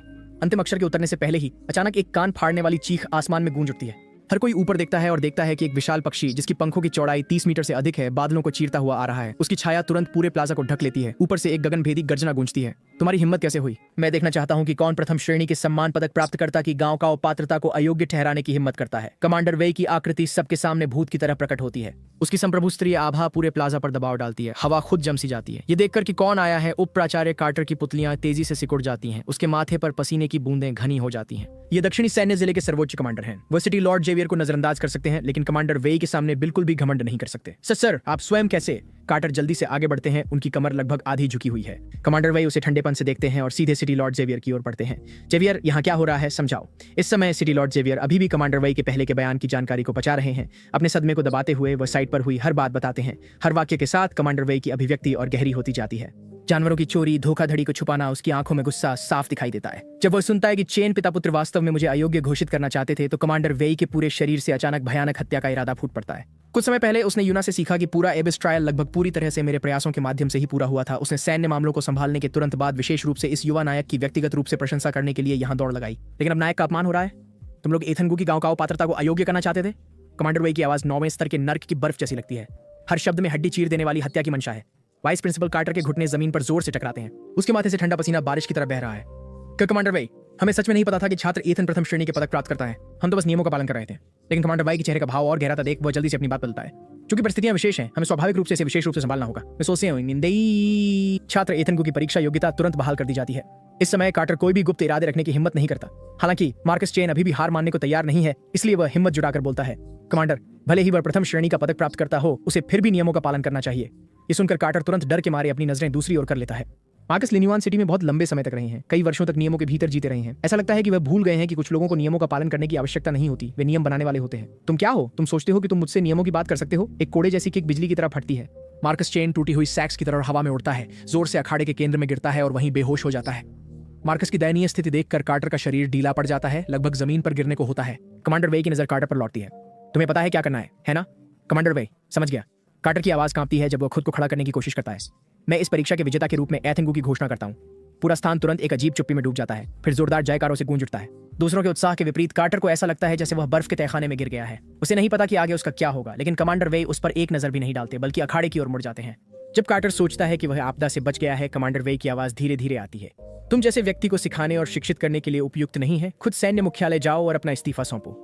कल वैनगार्ड कोर में रिपोर्ट करें। यह बयान कार्टर के सिर पर बिजली की तरह गिरता है। वैनगार्ड कोर, जिसे तोप का चारा बटालियन भी कहा जाता है, विशेष रूप से गंभीर अपराधियों और लापरवाह अधिकारियों, इसकी मृत्यु दर 70% तक पहुंच जाती है। कार्टर का चेहरा मरणासन पीला हो जाता है, लेकिन वह विरोध में एक भी शब्द कहने की हिम्मत नहीं करता। कमांडर की दया के लिए धन्यवाद। Your see sir over. मैं कल रिपोर्ट करूंगा। उसकी आवाज भारी हो जाती है, जैसे वह एक पल में 10 साल बड़ा हो गया हो। कमांडर वे हल्के से सिर हिलाते हैं। अगर पुराने प्रिंसिपल की भावनाओं का ख्याल ना होता तो उनके स्वभाव के अनुसार वह इस कमीने को वहीं पर मार चुके होते। जल्द ही कमांडर वे अखाड़े में पहुंच जाते हैं। उसके चेहरे पर तुरंत एक मुस्कान आ जाती है। छात्र ईथन, धन्यवाद। आपने लोंगशिया की एक बड़ी धमकी को हल करने में मदद की। मैं अभी भी कुछ हद तक स्तब्ध हूँ। आखिरकार कुछ क्षण पहले ही मैं सैन्य सिफारिश के माध्यम से विश्वविद्यालय में प्रवेश करने की योजना बना रहा था। मैंने कभी नहीं सोचा था कि स्थिति एक पल में पूरी तरह से उलट जाएगी। मैं जल्दी से वास्तविकता में लौटता हूँ और जल्दी से बोलता हूँ, कमांडर वे, आप फिर से लिन्युआन सिटी क्यों आए? क्या परीक्षा में कुछ गलत हो गया? तुम छोटे शैतान, तुम्हारे लहजे से लगता है कि मैं लिन्युआन सिटी किसी और काम के लिए नहीं आ सकता। कमांडर वे जानबूझकर सख्त चेहरा बनाते हैं। नहीं नहीं, मेरा मतलब वो नहीं था। मैं अपने हाथों को तेजी से हिलाता हूँ। मेरी वर्तमान स्थिति को देखते हुए मैं कमांडर वे की उपस्थिति से कैसे परेशान हो सकता हूँ? मुझे इस तरह देखकर कमांडर वे हंसते हैं और कुछ फेंकते हैं। तुम इतनी जल्दी में चले गए कि इसे लेना भी भूल गए। मैंने इसे तुम्हारे लिए लाया। मैं जल्दी से इसे पकड़ लेता हूँ। चमकदार क्रिस्टल, इसमें अंतिम प्रकाश गुण की शक्ति है। इस हथेली के आकार के चमकदार क्रिस्टल को देखकर मुझे आखिरकार याद आता है कि इस क्रिस्टल को प्राप्त करना ही परीक्षण में भाग लेने का पूरा उद्देश्य था। इसे पूरा करने के बाद मैं इतनी जल्दी में चला गया कि मैं इसे पूरी तरह से भूल गया। धन्यवाद कमांडर वेई, मैं उन्हें ईमानदारी से धन्यवाद देता हूँ। मुझसे इतना औपचारिक मत बनो। कमांडर वेई जोर से हंसते हैं, फिर अचानक विषय बदलते हैं। वैसे स्नातक होने के बाद क्या हमारी सैन्य जिले में अपना करियर विकसित करने में कोई रुचि है? इस बार लिन्युआन सिटी आने का उनका उद्देश्य दोहरा है। पहला, मेरे योगदान के लिए धन्यवाद देने के लिए। दूसरा, इस प्रतिभा को दक्षिणी सैन्य जिले में जल्दी भर्ती करने के लिए। अगर मैं विश्वविद्यालय में अपनी क्षमता दिखाने तक इंतजार करता हूं तो उसके प्रतियोगी बढ़ जाएंगे। इस सवाल से मैं स्तब्ध हूं। मैंने अभी तक विश्वविद्यालय में प्रवेश भी नहीं किया है और यह कमांडर पहले से ही 4 साल आगे की योजना बना रहे हैं। कमांडर भाई, मेरी गाँव का अभी खत्म नहीं हुई है। क्या इस पर चर्चा करना अभी बहुत जल्दी नहीं है? जल्दी? इसमें जल्दी क्या है? आपकी ताकत के साथ गाँव का चैंपियन बनना तय है। युवा लोगों को पहले से योजना बनानी चाहिए। कमांडर वे की गंभीर अभिव्यक्ति देखकर मेरे होंठ थोड़े हिलते हैं। 4 साल में बहुत सारे परिवर्तन हो सकते हैं। कौन कह सकता है कि आगे क्या होगा? मुझे वास्तव में खेद है कमांडर वे, अभी मेरे पास ऐसे कोई योजना नहीं है। मेरी दृढ़ता देखकर कमांडर वेई को दूसरा विकल्प अपनाना पड़ता है। तो ऐसा करते हैं, अगर भविष्य में कभी सेना में शामिल होने का विचार आए तो आपको हमारे दक्षिणी सैन्य जिला को प्राथमिकता देनी होगी। बिल्कुल। तभी कमांडर वेई संतोषजनक मुस्कान दिखाते हैं। वैसे भी उन्होंने शुरू में सफलता की उम्मीद नहीं की थी। ये परिणाम पहले से ही काफी अच्छा है। इसके बाद कमांडर वेई अपना हाथ उठाते हैं, वहां पड़े चेन पिता और पुत्र की ओर इशारा करते हुए। आप इनके साथ क्या करना चाहते हैं? मेरी नजर कमांडर वेई की उंगली का अनुसरण करती है। वो अखाड़े में कभी ऊंचे और शक्तिशाली रहे चेन परिवार के पिता और पुत्र अब पूरी तरह से दयनीय दिखते हैं। मैं उन्हें ठंडे मन से देखता हूँ, मेरे दिल में कुछ भी महसूस नहीं होता। कमांडर वेई, उन्हें कानून के अनुसार संभालें। कमांडर वेई हल्के से सिर हिलाते हैं, विचार करने के लिए रुकते हैं, फिर बेहोश चेन पिता और पुत्र को देखते हैं। मार्कस चेन वैनगार्ड कोर में नियुक्त। जब वो डायलन के पास पहुंचता है तो वह जानबूझकर अपनी बात धीमी कर देता है। जहां तक इस व्यक्ति की बात है, जानबूझकर सहपाठियों को नुकसान पहुंचाना, जानवरों का दुरुपयोग करना, इसे लिन्युआन सिटी जेल में डाल दो। आजीवन कारावास। कमांडर वेई के फैसले के साथ चेन पिता और पुत्र की किस्मत तय हो जाती है। जाने से पहले एक मानसिक प्रकार के बीस्ट मास्टर की हथेली भूतिया नीले रंग में चमकती है। डायलन और लिलिथ के बीच मानसिक संबंध को साफ सुथरे तरीके से तोड़ देती है। वे नहीं भूले हैं, ये सुख बस अब मेरी है। कमांडर वेई चारों ओर देखते हैं, ये सुनिश्चित करते हुए कि सभी मामले ठीक से संभाले गए हैं। सैन्य कर्तव्य का आह्वान है। अब मैं विदा लेता हूँ। याद रखना, स्नातक के बाद तुम्हें दक्षिणी सैन्य जिला को प्राथमिकता देनी होगी। मैं गंभीरता से सिर हिलाता हूँ। ये देखकर कमांडर वेई अंततः संतुष्ट होकर जाने के लिए मुड़ते हैं। 2 कदम चलने के बाद जैसे कुछ महत्वपूर्ण याद आ गया हो। ओह हाँ, सेना की दूसरी चरण की परीक्षा के बारे में। ये देखते हुए कि तुम और यूना जल्द ही एल्वन सीक्रेट रियल्म जा रहे हो, तुम इस 1.5 महीने की परीक्षा में भाग नहीं लेने का विकल्प चुन सकते हो। जो आई, तुम्हारे स्कोर की जांच की आवश्यकता नहीं है। तुम पहले से ही इस परीक्षा में पहले स्थान पर हो। कमांडर वेई के निर्णय से मेरी आंखें चमक उठती हैं। मैं बस इस बात की चिंता कर रहा था कि दूसरी परीक्षा के समय और एल्वन सीक्रेट रियल्म के बीच के संघर्ष को कैसे हल किया जाए। अब सैन्य परीक्षा में भाग लेने की आवश्यकता नहीं होने से मुझे बहुत सारी परेशानी से बचा लिया। यह सैन्य कमांडर हवा की तरह आता और जाता है। पलक झपकते ही वह लिन्युआन सिटी छोड़ चुका है, पीछे केवल 2 कीमती उपहार छोड़ते हुए, गर्म रोशनी के साथ चमकता हुआ क्रिस्टल और प्रथम श्रेणी का सम्मान पदक। ये वास्तव में कुछ अच्छा है। किसी समय पर सिटी लॉर्ड जेवियर मेरे बगल में खड़े होते हैं। उनकी नजर उस पदक पर जलती हुई है, ईर्ष्या से भरी हुई। पहली श्रेणी का सम्मान पदक न केवल आपको शहर की रक्षा बलों को जुटाने की अनुमति देता है, बल्कि महत्वपूर्ण क्षणों में एक विशेष कार्य बल को भी अधिग्रहित कर सकता है। इस बैच के महत्व को कम मत समझिए। सिटी लॉर्ड जेवियर की याद दिलाने के लिए धन्यवाद। मुझे अंततः एहसास होता है कि मेरे हाथ में यह वस्तु कितनी कीमती है। मैंने इसे तुरंत सावधानी से रख दिया। इसे सुरक्षित करने के बाद सिटी लॉर्ड जेवियर आगे कहते हैं, ओह हाँ, वो घायल लड़की, मैंने पहले ही सबसे अच्छे चिकित्सकों को भेज दिया है, वो जल्दी ठीक हो जाएगी। धन्यवाद city lord. City lord Xavier लापरवाही से हाथ हिलाते हैं। मेरी नजर अनजाने में बदी हुई लिलिथ पर पड़ती है। मेरी आंखें ठंडी हो जाती हैं। सिटी लॉर्ड, मैं चाहता हूं कि रॉक्सी शेन इस सुक्कुबस के साथ एक दास अनुबंध पर हस्ताक्षर करे। दास अनुबंध? सिटी लॉर्ड जेवियर की भौहें थोड़ी उठती हैं, फिर वह समझदारी से सिर हिलाते हैं। वास्तव में इस तरह के मालिक हत्या करने वाले जानवर को सबसे सख्त अनुबंध से बांधना चाहिए। मैं सहमत हूं। दूसरी ओर चिकित्सा कक्ष में क्लास प्रेसिडेंट एथन ने तुम्हारा बदला लिया। डार्लिंग के सभी 4 अंग अखाड़े में टूट गए। कमांडर वेई ने व्यक्तिगत रूप से हस्तक्षेप किया। चेन परिवार पूरी तरह से खत्म हो गया है। क्लास प्रेसिडेंट, उदास मत हो, हमारी पूरी टीम ने मिलकर पैसे इकट्ठे किए। हम निश्चित रूप से तुम्हें एक बेहतर जानवर खरीद कर देंगे। सही कहा क्लास प्रेसिडेंट। दूसरा परीक्षा अभी भी तुम्हारे नेतृत्व का इंतजार कर रहा है। क्लास प्रेसिडेंट, खुद को संभालो। मैं अभी मेडिकल रूम के दरवाजे पर पहुंचा ही था जब मैंने अंदर रॉक्सी के साथ ही उसे सांत्वना देते सुना। मैं अपना सिर घुमाकर लिलिथ की ओर देखता हूँ। इस समय लिलिथ की लाल आंखों की पुतलियां थोड़ी सिकुड़ जाती हैं। उसके दिल में अचानक एक अशुभ पूर्वाभास उठता है। मैं अपना हाथ उठाता हूँ और धीरे से मेडिकल रूम के दरवाजे पर दस्तक देता हूँ। अंदर की बातचीत अचानक रुक जाती है। एक पल बाद दरवाजा थोड़ा खुलता है। एक परिचित चेहरा दिखाई देता है। ईथन। दरवाजा खोलने वाली साथी की आंखें चौड़ी हो जाती हैं, फिर वो जल्दी से एक तरफ हो जाती है। जल्दी अंदर आओ। मैं शिष्टता से सिर हिलाता हूँ और कदम अंदर।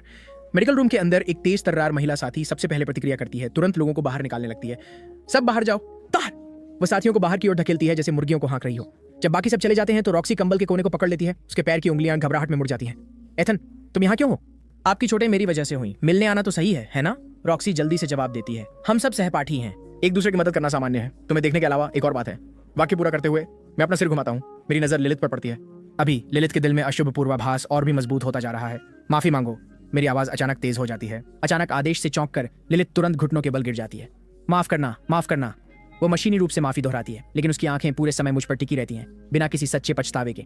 ये देखकर मैं अपना सिर हिला देता हूँ। मेरी आंखों में आखिरी झिझक पूरी तरह से गायब हो जाती है। अपरिवर्तनीय प्रकृति। मैं अभी भी इस बात पर विचार कर रहा था कि किसी जानवर पर गुलाम अनुबंध का उपयोग करूं या नहीं। अब ऐसा लगता है कि यह निर्णय और सही नहीं हो सकता था। लिलिथ की हरकत देखकर रॉक्सी एक पल के लिए ठिठक जाती है, लेकिन जल्दी ही समझ जाती है। एथन, तुम्हें यह करने की जरूरत नहीं है। उस समय यह डायलन के आदेशों की वजह से था कि वह ये मुझे मास्टर कहो। मेरे अचानक आदेश से पूरा मेडिकल रूम ठहर जाता है। रॉक्सी अविश्वास में मुझे घूरती है, सोचती है कि क्या उसने गलत सुना। तुम्हारा जानवर मेरे कारण मारा गया था, है ना? अब मैं तुम्हें एक लौटा रहा हूँ। नहीं नहीं नहीं, ये नहीं चलेगा। मैं कैसे कर सकता हूँ? मेरी बात सुनकर रॉक्सी घबराकर अपने हाथ हिलाती है, इतनी चिंतित कि उसकी आंखें लाल हो जाती हैं। निश्चित रूप से उसके पास अभी कोई जानवर नहीं है, लेकिन वह मेरे जानवर को बिल्कुल स्वीकार नहीं कर सकती। अगर वह इस महाकाव्य स्तरीय जानवर को ले लेती है तो एथन के अलौकिक स्तर तक पहुंचने का क्या होगा? मैंने पहले ही तय कर लिया है कि कौन सा अनुबंध उपयोग करना है। मना करना काम नहीं करेगा। मैं अपना रुख जोर देकर स्पष्ट करता हूँ, जिससे रॉक्सी को मना करने का कोई मौका नहीं मिलता। जमीन पर घुटनों के बल बैठी लिलिथ का पूरा शरीर बर्फ जैसा ठंडा हो जाता है। वह असफलता को स्वीकार कर सकती है, यहाँ तक कि मौत का सामना भी शांति से कर सकती है, लेकिन वो एक साधारण इंसान को सौंपे जाने को स्वीकार नहीं कर सकती।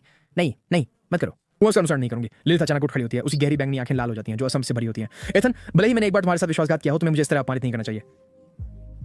मैं उस देवदूत की तुलना में नहीं हो सकता, लेकिन मैं अभी भी एक असली महाकाव्य ग्रेड जानवर हूँ। तुम सच में मुझे देना चाहते हो? लिलिथ को टूटते हुए देखकर मैं ठंडे स्वर में हंसता हूँ। मेरी आंखें बर्फीली हैं। महाकाव्य ग्रेड मजबूत है, और तुम जो कह रही हो कि तुम नहीं चाहती, क्या तुम्हारे पास कोई विकल्प है? इससे पहले कि मैं बोलना खत्म करूं, लियोरा आगे बढ़ती है और लिलिथ को मजबूती से पकड़ लेती है। मैं धीरे धीरे अपना हाथ उठाता हूँ। एक रक्त रंग का 5 बिंदु वाला तारा जो लाल चमक रहा है, शून्य में प्रकट होता है। दास अनुबंध। लिलिथ की पुतलियां सिकुड़कर बिंदु बन जाती हैं। उसकी आवाज भय से विकृत हो जाती है, लेकिन मेरी हरकतें एक सेकंड के लिए भी नहीं रुकती। लिलिथ की निराशाजनक नजरों के नीचे रक्त रंग के अक्षर निर्दयता से उसके माथे में धंस जाते हैं। अनुबंध को सफलतापूर्वक पूरा होते देख मैं राहत की सांस लेता हूँ।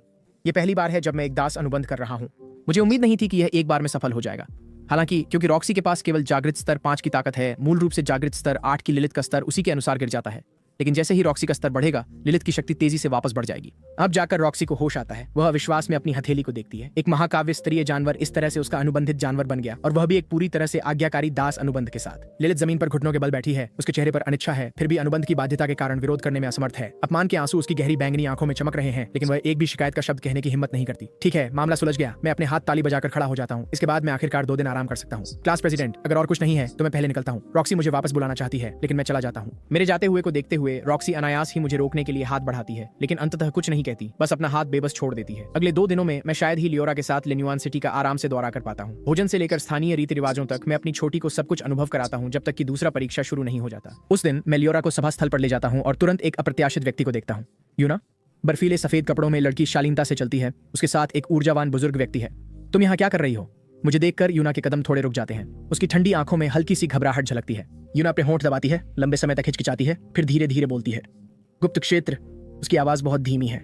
मुझे उस लड़की में कुछ भी असामान्य नहीं लगता। आखिरकार मेरी धारणा में यूना हमेशा से ही ऐसी शांत रही है। लेकिन बगल में खड़े स्टेलन यंग अपनी आंखें संकुचित करते हैं। यूना को बचपन से बढ़ते हुए देखने वाले संरक्षक के रूप में वह अपनी युवा महिला के अंतर को बारीकी से पकड़ लेते हैं। उनकी युवा महिला पहले अपने जानवर पर पूरी तरह से ध्यान केंद्रित करती थी, बाहरी मामलों से कभी विचलित नहीं होती थी। लेकिन अब स्टेलन यंग की नजरें मुझ पर बार बार घूम रही हैं। वह सोच रहे हैं, क्या मिस ने इस लड़के की वजह से लिन्युआन सिटी आने की जिद की थी? लेकिन फिर से विचार करते हुए उनका कर्तव्य केवल यूना की सुरक्षा करना है। जहां तक यूना के रोमांटिक मामलों की बात है, उसे कबीले के नेता पर छोड़ दें। गुप्त क्षेत्र के बंद होने में अभी 40 से अधिक दिन बाकी हैं। मैं पहले सैन्य परीक्षा में भाग लेने की योजना बना रहा हूं, अपनी ताकत बढ़ाकर स्तर 9 को जागृत करने के लिए। इसलिए मैं पहले सेना की दूसरी परीक्षा में शामिल होना चाहता हूं। मेरी नजर यून पर पड़ती है। मेरी मूल मंशा यह कहने की थी कि यूना अपनी व्यवस्था खुद कर ले, फिर जब समय सही हो तो हम मिलेंगे। लेकिन इसके बजाय मैं भी भाग ले रही हूँ। मैं क्षण भर के लिए निरुत्तर हो गया। कुछ कहने के लिए मेरा मुंह खुला, लेकिन यूना के तथ्यात्मक भाव को देखकर मैंने अंततः बस बेबस होकर आह भरी। अगर तुम चाहती हो तो भाग लो। यूना की ताकत के साथ और उस रहस्यमय बुजुर्ग संरक्षक के साथ निश्चित रूप से कोई खतरा नहीं होगा। इसके अलावा मैं वैसे भी यह नियंत्रित नहीं कर सकता कि यूना क्या निर्णय लेती है, तो इसे ऐसे ही रहने दो। जल्द ही परीक्षा का दिन आ जाता है। पहली बार की चक्कर देने वाली अनुभूति के बाद पहले दौर में पास हुए 50 छात्र अब खुद को एक नए संसार में पाते हैं। विशाल प्राचीन पेड़ जमीन से उठते हैं। हवा में एक हल्का धुंधलापन तैर रहा है। दूर में एक लांगटियन राष्ट्र का झंडा आयामी दरार की अनोखी हवा में फड़फड़ा रहा है, सैन्य के अस्थायी कमांड पोस्ट के सामने। पिछली बार कमांडर वही मुझे यहाँ लाए थे। मैं स्पष्ट रूप से नहीं देख सका कि आयामी दरार का प्रवेश द्वार कैसा दिखता था। मेरे लिए ये वास्तव में पहली बार है जब मैं औपचारिक रूप से एक आयामी दरार में कदम रख रहा हूँ। इस समय एक सैन्य अधिकारी बाहर आता है। परीक्षा शुरू होती है। जैसे ही आदेश दिया जाता है, छात्र परीक्षा क्षेत्र की ओर तीर की तरह दौड़ पड़ते हैं। झुकना। परीक्षा क्षेत्र में पहले प्रवेश करने का मतलब है उच्च स्तर पर पहुंचने का बेहतर मौका। मैं स्वाभाविक रूप से आसपास का निरीक्षण करता हूं और देखता हूं कि रॉक्सी की लिलिथ सभी जानवरों में शीर्ष 5 में रैंक करती है। उसकी कमांड क्षमताएं डायलन से कहीं अधिक हैं। भले ही मैं भाग न लूं, लिन्युआन सिटी के पास इस बार पहले स्थान पर आने का उत्कृष्ट मौका है। छात्रों को क्रमशः परीक्षा क्षेत्र में प्रवेश करते हुए देखते हुए मैं अंततः अपना सिर यूना की ओर मोड़ता हूँ। तो तुम मेरे साथ आ रही हो? यूना की ओर देखते हुए, जो मुझसे चिपकी हुई लगती है, मैं कुछ हद तक असहाय महसूस करता हूँ। अगर मुझे पता नहीं होता कि स्टेलन यंग पास में छिपा हुआ है, तो मैं सच में सोचता कि मैं किसी मासूम लड़की को फुसलाने वाला कोई अजीब व्यक्ति हूँ। स्टेलन यंग के अनुसार जब तक मुझे जीवन के लिए खतरा नहीं होता, वह हस्तक्षेप नहीं करेगा। लेकिन मुझे पता है कि स्टेलन यंग कहीं पास में छिपा होना चाहिए। मैं अपनी वर्तमान अलौकिक स्तर की मानसिक शक्ति से उसकी उपस्थिति को बिल्कुल भी महसूस नहीं कर सकता। फिर भी थोड़े विचार के बाद मैं यूना के मेरे साथ आने को स्वीकार करता हूँ। आखिरकार उसकी फ्रॉस्ट फीनिक्स के दुश्मनों को नियंत्रित करने में मदद करने से लियोरा की लेवलिंग दक्षता निश्चित रूप से नाटकीय रूप से बढ़ जाएगी। ये सोचकर मैं अब और संकोच नहीं करता और यूना को सीधे परीक्षा क्षेत्र की ओर ले जाता हूँ। पूरा परीक्षा क्षेत्र निम्न, मध्य और उच्च स्तर के क्षेत्रों में विभाजित है। मैं यूना को सीधे उच्च स्तर के क्षेत्र में ले जाता हूँ। यहाँ के सभी राक्षस प्राणी मूलतः जागृत स्तर 6 से ऊपर हैं। ये क्षेत्र केवल परीक्षा के अंतिम चरणों के दौरान ही खुलना चाहिए। फिर भी हम बस निर्भीकता से अंदर चले जाते हैं और इस क्षेत्र का प्रबंधन क्लियर टैंक द्वारा किया जाता है। अभी वह इस क्षेत्र में बैठी अपने जानवर को छेड़ रही है। एक उत्कृष्ट स्तर की जानवर मास्टर के रूप में अगर वह कियाना के साथ न होती तो वह निश्चित रूप से यहाँ नहीं होती। और चूंकि परीक्षा अभी शुरू हुई है, कोई भी अभी तक इस क्षेत्र में नहीं आएगा। मैं इस पूरे महीने को कैसे जीवित रहूंगी? जैसे ही वह खुद से बड़बड़ाती है, उसका जानवर अचानक एक चेतावनी भेजता है। 2 छात्र उच्च स्तर के क्षेत्र में प्रवेश कर चुके हैं। क्या? क्लियर के हाथ में चिप्स जमीन पर गिर जाते हैं। कौन मूर्ख शुरुआत से ही यहाँ आ रहा है? हालांकि वह मौखिक रूप से शिकायत कर रही है, उसकी हरकतें बिजली की तरह तेज हैं। परीक्षा पर्यवेक्षक और सुरक्षा अधिकारी के रूप में उसे तुरंत स्थिति की जांच के लिए दौड़ना होगा। उसकी आकृति चमकती है और वह पहले से ही हमारी ओर तेजी से बढ़ रही है। इस बीच यूना और मैं उच्च स्तर के क्षेत्र में ज्यादा दूर नहीं गए हैं जब 3 विशाल ओगर हमारे रास्ते में आ जाते हैं। ये जागृत टियर 9 राक्षस प्राणी घिनौनी सड़ांत से भरे हुए हैं। उनके शरीर पर गहरे बैंगनी रंग की त्वचा है जिस पर क्रूड पैटर्न बने हुए हैं। मेरी आंखें तेज हो जाती हैं। राक्षस जानवरों से अलग होते हैं। बाद वाले राक्षस ऊर्जा से संक्रमित और भ्रष्ट होते हैं, लेकिन पहले वाले वास्तव में राक्षस ऊर्जा से ही जन्म लेते हैं। कोई नहीं जानता कि वे कहां से आते हैं। हम केवल यह जानते हैं कि वे सभी बुद्धिमान जातियों के सामान्य शत्रु हैं। श्रेणी के अनुसार उन्हें 6 स्तरों में विभाजित किया गया है।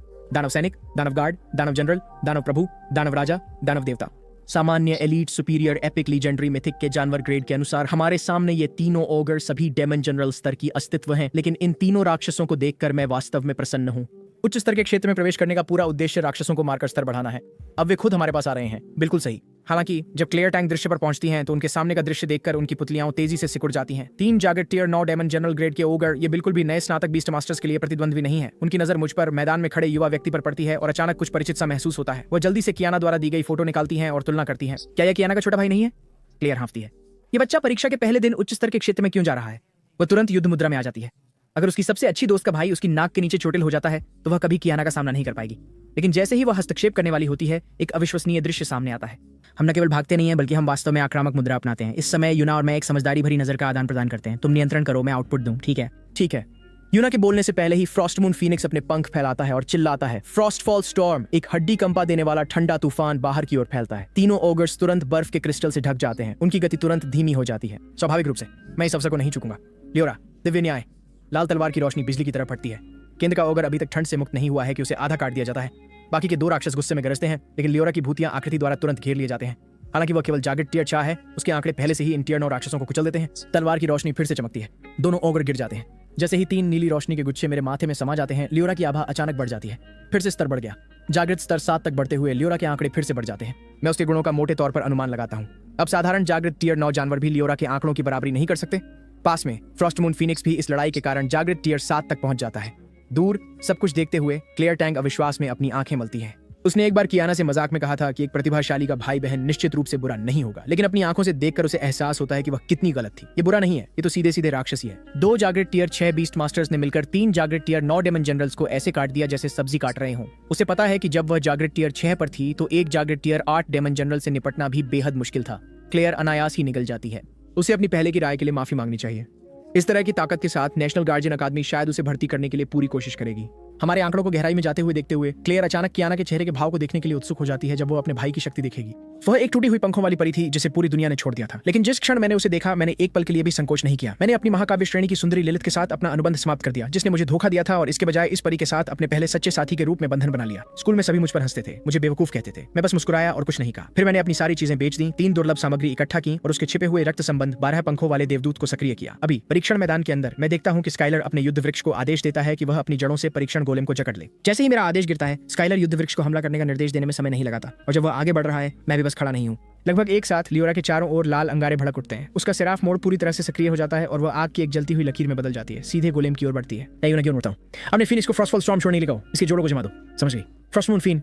एक तेज स्पष्ट चीख निकलती है। इसके पंख एक बार फड़फड़ाते हैं और एक ठंडी बाढ़ गोलेम की ओर ज्वार की लहर की तरह बढ़ती है, जो पहले से ही जड़ों में उलझे जोड़ों के चारों ओर मोटी बर्फ के क्रिस्टल की परतें बनाती है। मेरी नजरें पूरे समय लियोरा पर टिकी रहती हैं। ये एकमात्र रणनीति है जो मैं इस परीक्षण गोलेम को हराने के लिए सोच सका। अगर हम इसे अपनी स्थिर बाधा को सक्रिय करने और अपनी रक्षा को और बढ़ाने दें तो इसे मारने की हमारी संभावना लगभग शून्य हो जाती है। इसलिए हमें इसे अभी खत्म करना होगा, इससे पहले कि यह प्रतिक्रिया कर सके। दिव्य न्याय। उड़ान के बीच में लियोरा की शक्ति बढ़ जाती है।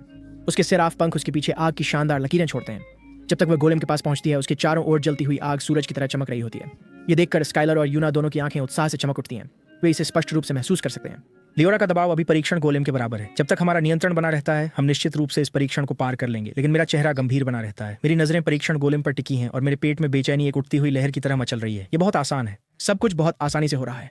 मेरी गणना के अनुसार स्काइलर और यूना के लिए गोलेम को सफलतापूर्वक रोकने की संभावना 30% से कम होनी चाहिए थी, लेकिन वास्तव में उन्होंने इसे बिना किसी परेशानी के रोक दिया है। कुछ गड़बड़ है। जैसे ही गोलेम की आंखें लाल रोशनी से चमकती हैं, मेरा दिल धड़कने लगता है। खतरे की एक हिंसक लहर मुझ पर हावी हो जाती है। लियोरा, अभी पीछे हटो। मेरी आवाज सुनकर लियोरा केवल एक पल के लिए हिचकिचाती है, लेकिन वह मुझ पर पूरी तरह से भरोसा करती है। बिना किसी सवाल के वह अपने सेराफ पंखों को मोड़ती है और पीछे की ओर तेजी से उड़ जाती है।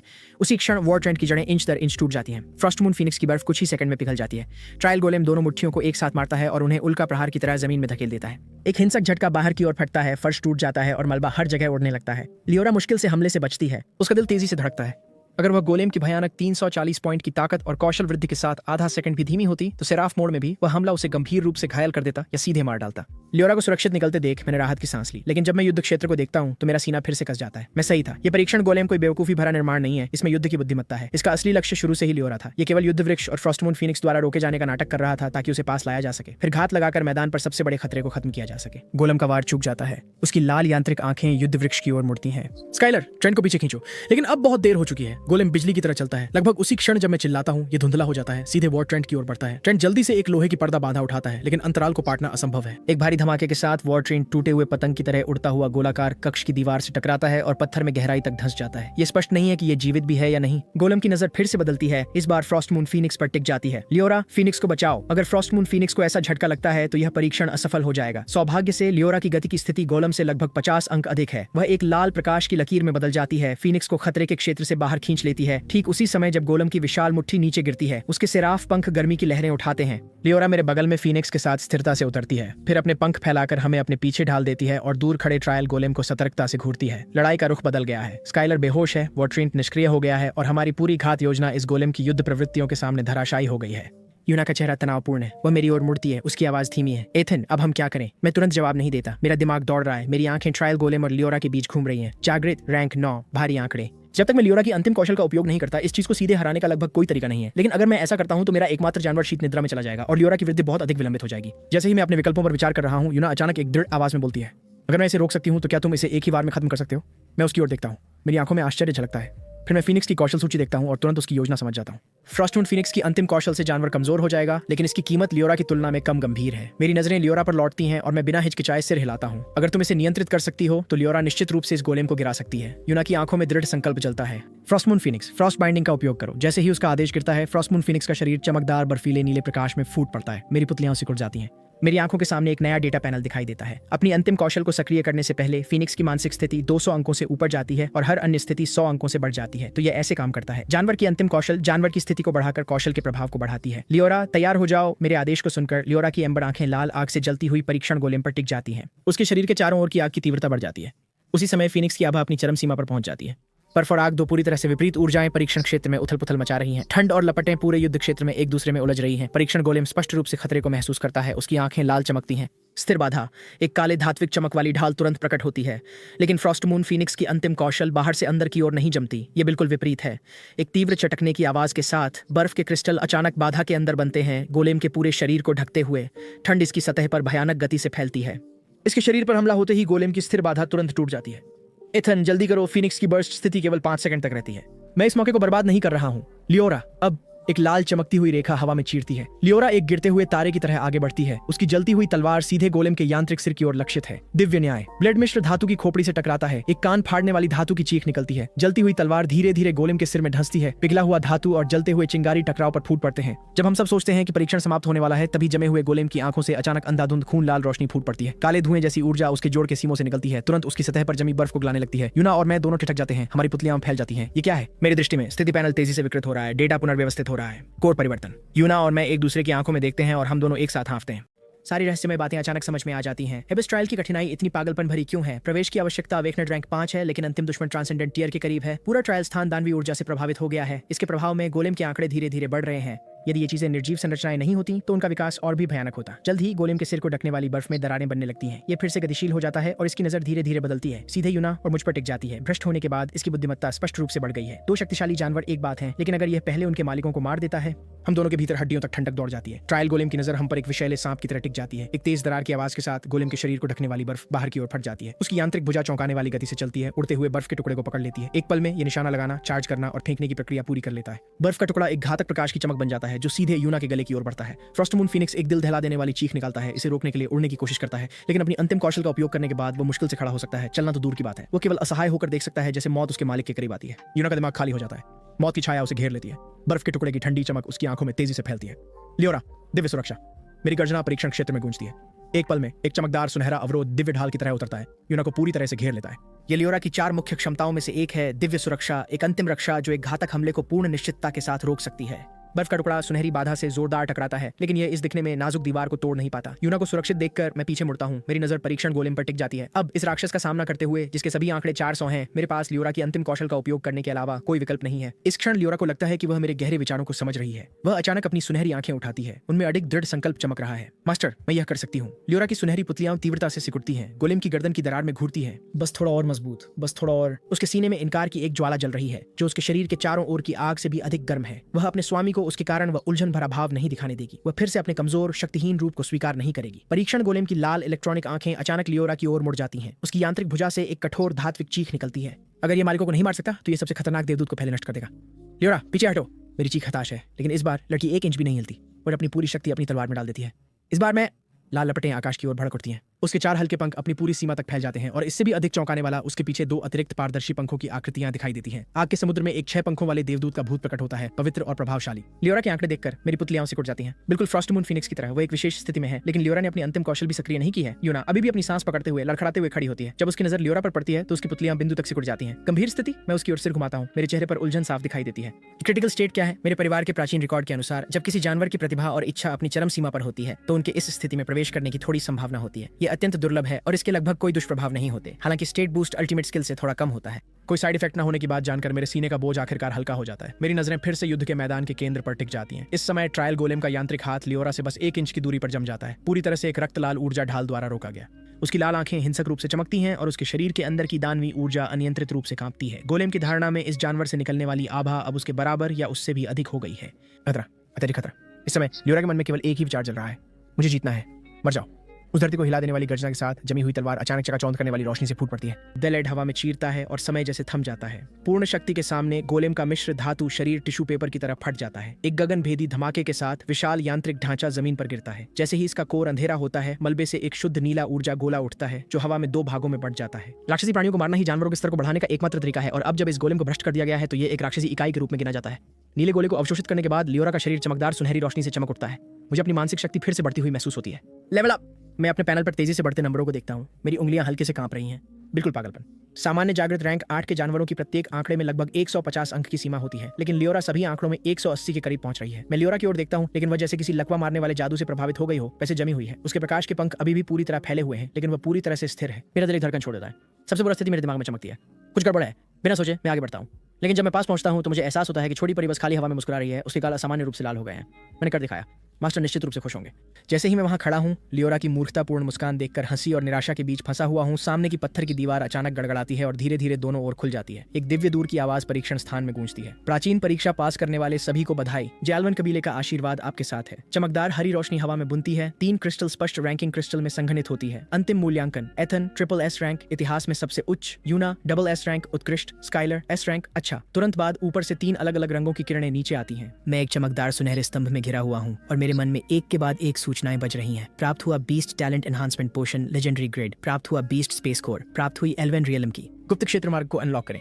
यूना के चांदी के स्तंभ में एक औषधि और एक चाबी है। प्राप्त किया बीस्ट टैलेंट एनहांसमेंट पोशन एपिक ग्रेड। एल्वेन रियलम की चाबी प्राप्त की। स्काइलर के सामने एक जेड हरे रंग की उपचारात्मक रोशनी चमकती है। जीवन के स्रोत का सार प्राप्त किया। ये पूरी तरह से जानवर की चोटों को ठीक कर सकता है। मैं अपने सामने तैर रहे 3 वस्तुओं पर ध्यान केंद्रित करता हूं। सबसे पहले मेरा ध्यान सुनहरे औषधि पर जाता है। बीस्ट टैलेंट एनहांसमेंट पोशन लेजेंडरी ग्रेड। प्रभाव एक लेजेंडरी रैंक के बीस्ट की प्रतिभा को 2 सितारों से बढ़ाता है।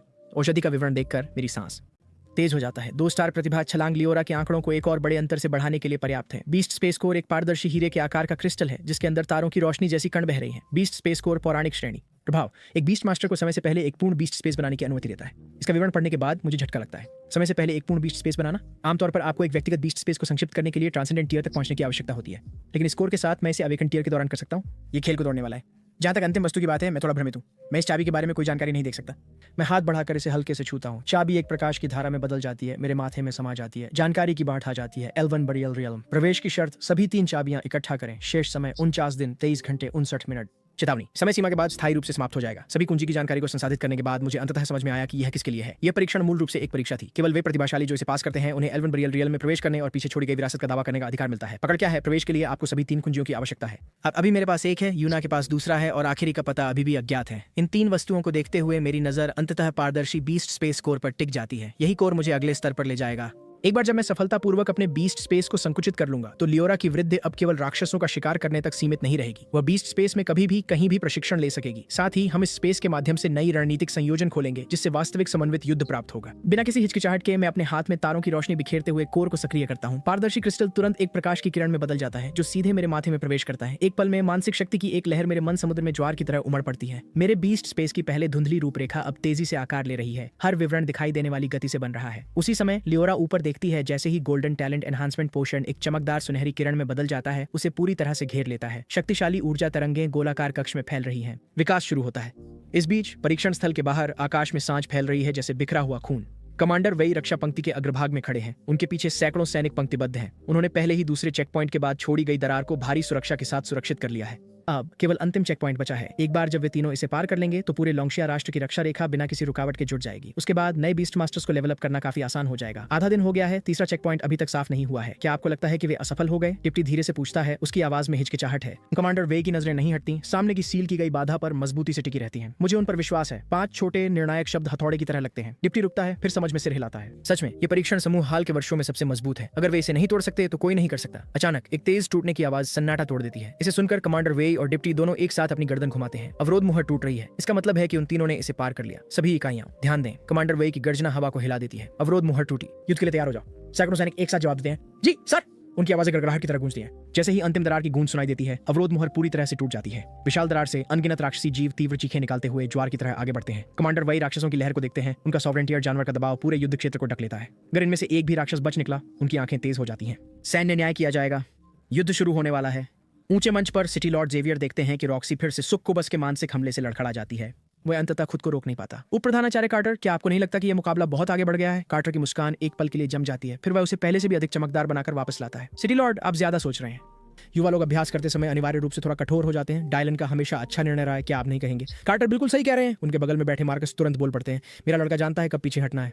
सिटी लॉर्ड, आप बहुत ज्यादा चिंता कर रहे हैं। जेवियर उन्हें एक दूसरे के साथ खेलते हुए देखता है। उसका चेहरा हर सेकंड ठंडा होता जा रहा है। इस एरिना मैच को जारी रखने का कोई कारण नहीं है, लेकिन उनके रवैये को देखकर ये स्पष्ट है कि वे डायलन को उस लड़की को मंच पर अपमानित करने देना चाहते हैं। जेवियर की मुट्ठियां हल्के से कस जाती हैं, लेकिन अंततः वह चुप रहता है। लोंगशिया राष्ट्र का अटल नियम, सैन्य और राजनीतिक शक्तियां अलग हैं और शिक्षा प्रणाली स्वतंत्र रूप से संचालित होती है। यहाँ तक कि सिटी लॉर्ड के रूप में भी उसके पास परीक्षा में हस्तक्षेप करने का अधिकार नहीं है। उसे इस परीक्षा में व्यक्तिगत रूप से उपस्थित होने की आवश्यकता नहीं थी।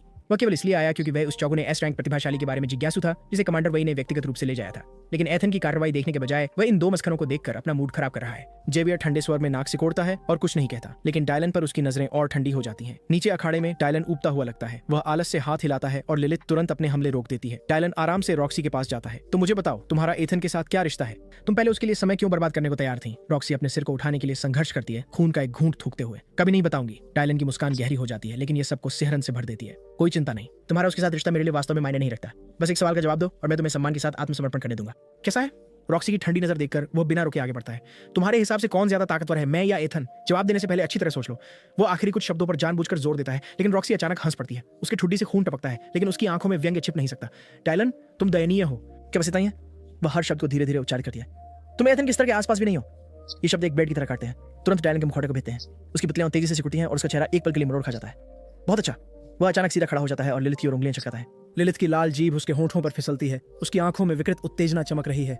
पूरे प्लाजा में एक भयानक आवाज गूंजती है। रॉक्सी का शरीर जोर से कांपता है। उसके नाखून उसकी हथेलियों में गहरे ढंस जाते हैं, लेकिन वह चीख को निगल जाती है जो बाहर आने की धमकी दे रही है। डायलन अपने आस्तीन को व्यवस्थित रूप से ठीक करता है, फिर अपने जूते की नोक से रॉक्सी के चेहरे पर लात मारता है। तुम्हें आभारी होना चाहिए। उम्मीद है कि यह अखाड़े में हो रहा है। डायलन मुड़कर जाने लगता है, फिर एक साधारण आदेश देता है, लिलिथ, उस भेड़िए को मार दो। ये सुनकर दर्द से सुन्न हुई रॉक्सी भी ठिठक जाती है, लेकिन अगले ही पल उस पर जबरदस्त घबराहट छा जाती है। वे मेरे जानवर को मारने जा रहे हैं। लिलिथ द्वारा बुरी तरह पीटे जाने के बाद भी बिना एक बार भी रोए अब लड़की की आंखों से आंसू बह रहे हैं। इस बार वह डरी हुई है। डायलन, कृपया ऐसा मत करो। लेकिन डायलन के कदम एक सेकंड के लिए भी धीमे नहीं होते। बहुत देर हो चुकी है। लिलिथ अपने होंठ चाटती है और एक पल में शैडो फ्रॉस्ट भेड़िए के सामने प्रकट होती है। रॉक्सी की निराशाजनक नजरों में लिलिथ की पतली पूंछ तलवार की तरह भेड़िए के माथे को भेदती है। लाल खून छिड़कते हुए जानवर का अनुबंध टूट जाता है। रॉक्सी खून की एक घूंट खांसती है और टूटी हुई कठपुतली की तरह अखाड़े में गिर जाती है। ये सब होते देख भीड़ एक पल के लिए पूरी तरह से चुप हो जाती है। क्या उस जानवर को अभी अभी डायलन ने मार दिया? क्या ये नियमों के खिलाफ नहीं है? लेकिन रेफरी ने पूरे समय उसे नहीं रोका। यहाँ कुछ गड़बड़ है। क्या तुमने ध्यान नहीं दिया? डायलन के विरोधी हमेशा बुरी हालत में होते हैं। अब जब तुमने कहा हाँ, एक भी जानवर अखाड़े से सही सलामत नहीं निकला है, लेकिन रॉक्सी की हालत सबसे बुरी है। उसका जानवर तो सच में मारा गया। अफरा तफरी भरी फुसफुसाहट के बीच डायलन धीरे धीरे मुड़ता है। उसकी नजर भीड़ को चीरती हुई मुझ पर टिक जाती है। तुम सोचते हो कि तुम मेरा विरोध कर सकते हो? तुम तो पास भी नहीं हो। लेकिन मैं डायलन के उकसावे पर बिल्कुल भी प्रतिक्रिया नहीं करता। मैं पूरी तरह शांत रहता हूँ। मेरे बगल में खड़ी लियोरा स्पष्ट रूप से मेरे शरीर से निकलने वाली ठंडी ठंडक को महसूस कर सकती है, इतनी ठंडी कि हवा को भी जमा दे। लियोरा, मेरी आवाज शांत है, डरावनी रूप से शांत। जब हम उस मंच पर जाएं तो पूरी ताकत से जाओ। छोटा परी दृढ़ता से सिर हिलाती है, यहाँ तक कि उसके स्वाभाविक रूप से दयालु हृदय के साथ अब उसकी आंखों में दुर्लभ क्रोध जल रहा है। मैच समाप्त हुआ। डायलन जीत गया। रेफरी की आवाज में थोड़ी जल्दी है। वह बोलना खत्म भी नहीं करता कि वह पहले ही मेडिकल टीम को मंच पर बुला रहा है। रॉक्सी स्ट्रेचर पर लेटी है। उसका चेहरा बेहद पीला है। सूखा खून अभी भी उसके मुंह के कोनों पर लगा हुआ है। चिकित्सा कर्मी उसे जल्दी से खून से सने अखाड़े से बाहर ले जाते हैं। फाइनल 1 घंटे में शुरू होगा। ये प्रतियोगियों, कृपया तैयारी करें। रेफरी जल्दी से कार्यक्रम की घोषणा करता है और लगभग वहां से भाग जाता है। उसका पीछे हटता हुआ शरीर लगभग घबराया हुआ लगता है। रॉक्सी के जानवर की सार्वजनिक रूप से हत्या की घटना ने पहले ही छात्रों के बीच तीव्र प्रतिक्रिया उत्पन्न कर दी है। अभी उसे तुरंत इसकी रिपोर्ट करनी होगी। देखने के मंच पर कार्टर मार्कस की तारीफों की बौछार कर रहा है। मार्कस, डायलन की प्रगति अविश्वसनीय है। इस गति से ट्रांसेंडेंट स्तर तक पहुंचना बस कोने के आसपास है। मार्कस दिखावटी विनम्रता से हाथ हिलाता है। वह अभी भी उससे बहुत दूर है, केवल जागृत रैंक 8 पर है। फिर भी उसके चेहरे पर संतोष छिपाना असंभव है। जेवियर चेन भाइयों के प्रदर्शन को ठंडे मन से देखते हैं, अंततः खुद को रोक नहीं पाते। उप प्राचार्य कार्टर, नियमों के अनुसार परीक्षा के दौरान जानबूझकर प्रतिद्वंद्वी के जानवर को मारने पर अयोग्यता होनी चाहिए, है ना? जेवियर को यह कहते सुनकर कार्टर तुरंत एक परेशान चेहरा बना लेते हैं। स्पष्ट रूप से मैंने उसका नियमों का पालन करने का कोई इरादा नहीं है। मार्कस जल्दी से बीच में कूदता है। मेरे बेटे ने लापरवाही के एक पल में एक भयानक गलती की, जिससे यह दुखद परिणाम हुआ। लेकिन निश्चिंत रहें सिटी लॉर्ड, हम छात्रा के नुकसान की पूरी भरपाई करेंगे। सिटी लॉर्ड, युवा लोगों के बीच अभ्यास के दौरान दुर्घटनाएं होती हैं। जेवियर का चेहरा और ठंडा हो जाता है। क्या सुविधाजनक दुर्घटना है सार्वजनिक रूप से एक जानवर को मारना जो पहले ही लड़ने की क्षमता खो चुका है?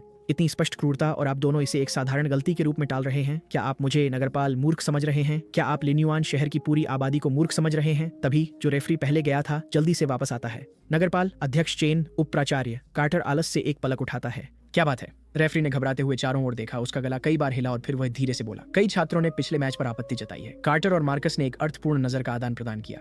एक पल के बाद कार्टर अचानक जैसे कुछ समझ गए हों अपने घुटने पर थपकी देते हैं। तुम सही हो, परीक्षा के नियमों में एक खामी थी जिससे यह दुर्भाग्यपूर्ण घटना हुई। हम ऐसा करेंगे। वह अपने सूट पर एक काल्पनिक सिलवट को सीधा करते हैं। अगले मैच के लिए हम 2 नए नियम जोड़ेंगे। पहला, जानवरों को जानवर प्रशिक्षकों पर हमला करने से मना किया जाता है। दूसरा, यदि कोई स्थिति उत्पन्न होती है जो जानवर की मृत्यु का कारण बन सकती है तो रेफरी को हस्तक्षेप करने का अधिकार है। रेफरी अपना मुंह खोलता है, शब्द उसके गले में अटक जाते हैं और वह उन्हें वापस निकल लेता है। वह बेताबी से कहना चाहता है कि छात्र नियमों का विरोध नहीं कर रहे हैं, वे डायलन की खुली हत्या का विरोध कर रहे हैं। लेकिन कार्टर की तीखी नजर देखकर वह अंततः गहराई से झुक जाता है। मैं इसे तुरंत घोषित कर दूंगा। जब यह अधूरा नया नियम स्पीकर पर प्रसारित होता है तो दर्शक बू करने लगते हैं। यह धांधली है। वे पूरी बात को ऐसे ही दबा रहे हैं जैसे कुछ हुआ ही नहीं। रॉक्सी की चोटों का क्या, उसके जानवर का क्या? रॉक्सी के साथी खड़े हो जाते हैं, उनकी आंखें लाल हैं, उनकी मुट्ठियां सफेद हो गई हैं। जैसे ही रेत का आखिरी कण घड़ी में गिरता है, रेफरी फिर से अखाड़े में कदम रखता है। फाइनल अब शुरू होगा। एथन बनाम डायलन। 2 आकृतियां लगभग एक साथ मंच पर कूदती हैं। मेरी नजर डायलन की बाहों में झूलती सुक्कुबस पर जाती है। सब कुछ इस सुक्कुबस से शुरू हुआ। लिलित असहज महसूस करती है। उसकी लाल आंखें इधर उधर देखती हैं, मेरी आंखों से मिलने से इनकार करती हैं। क्या दोनों प्रतियोगी तैयार हैं? रेफरी अखाड़े के केंद्र में खड़ा होकर हम दोनों से पूछता है। मैं हल्के से सिर हिलाता हूं, लेकिन डायलन अचानक अपना हाथ उठाता है। रेफरी गहरी सांस लेता है, लेकिन उसे बोलने की अनुमति देनी पड़ती है। डायलन धीरे धीरे आगे बढ़ता है, उसकी आंखों में गणना चमक रही है। एथन, क्या तुम उस सुक्कुबस को वापस नहीं लेना चाहोगे जो तुमसे चुराई गई थी? मैं एक पल के लिए रुक जाता हूं। मेरी नजरें क्षण भर के लिए लियोरा की ओर जाती हैं। बात मुझे समझ में आ गया। लगता है कि चेन परिवार ने फिर से लियोरा पर नजरें गड़ा ली हैं। कैसा रहेगा अगर हम इस मैच में एक शर्त जोड़ दें? हारने वाला अपने जानवर के साथ अपना अनुबंध समाप्त कर देगा। ठीक है, क्या बात है? क्या तुम डर गए हो? डायलन और जोर देता है।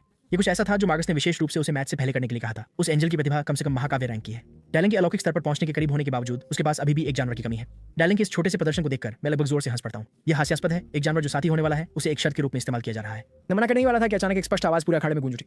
ठीक है, हम स्वीकार करते हैं। मैं आश्चर्य से अपना सिर घुमाता हूँ। मेरा आमतौर पर कोमल छोटा परी अब पूरी तरह से गंभीर अभिव्यक्ति के साथ है। उसकी अंबर आंखें अभूतपूर्व दृढ़ संकल्प से जल रही हैं। मास्टर, कृपया मुझ पर विश्वास करें। मैं तुम्हें निराश नहीं करूंगी। वैसे भी उस गद्दार का न्याय तुम्हें ही करना चाहिए। छोटे की अडिग दृढ़ता को महसूस करते हुए मैं मुस्कुराता हूँ। अगर मेरी छोटी परी ने पहले ही बोल दिया है तो उसके गुरु के रूप में मैं पीछे नहीं हट सकता। दोस्तों, मैं इस सीरीज को अब आगे जारी नहीं रखूंगा। व्यूज ठीक ठाक आ रहे थे, स्टोरी भी अच्छी थी, लेकिन इमेजेस AI जनरेटेड होने की वजह से मुझे खुद उतना अच्छा नहीं लगा। इसी कारण मैंने इस सीरीज को यहीं बंद करने का फैसला लिया है। लेकिन चिंता मत करो, कल से एक नई सीरीज लेकर आ रहा हूं।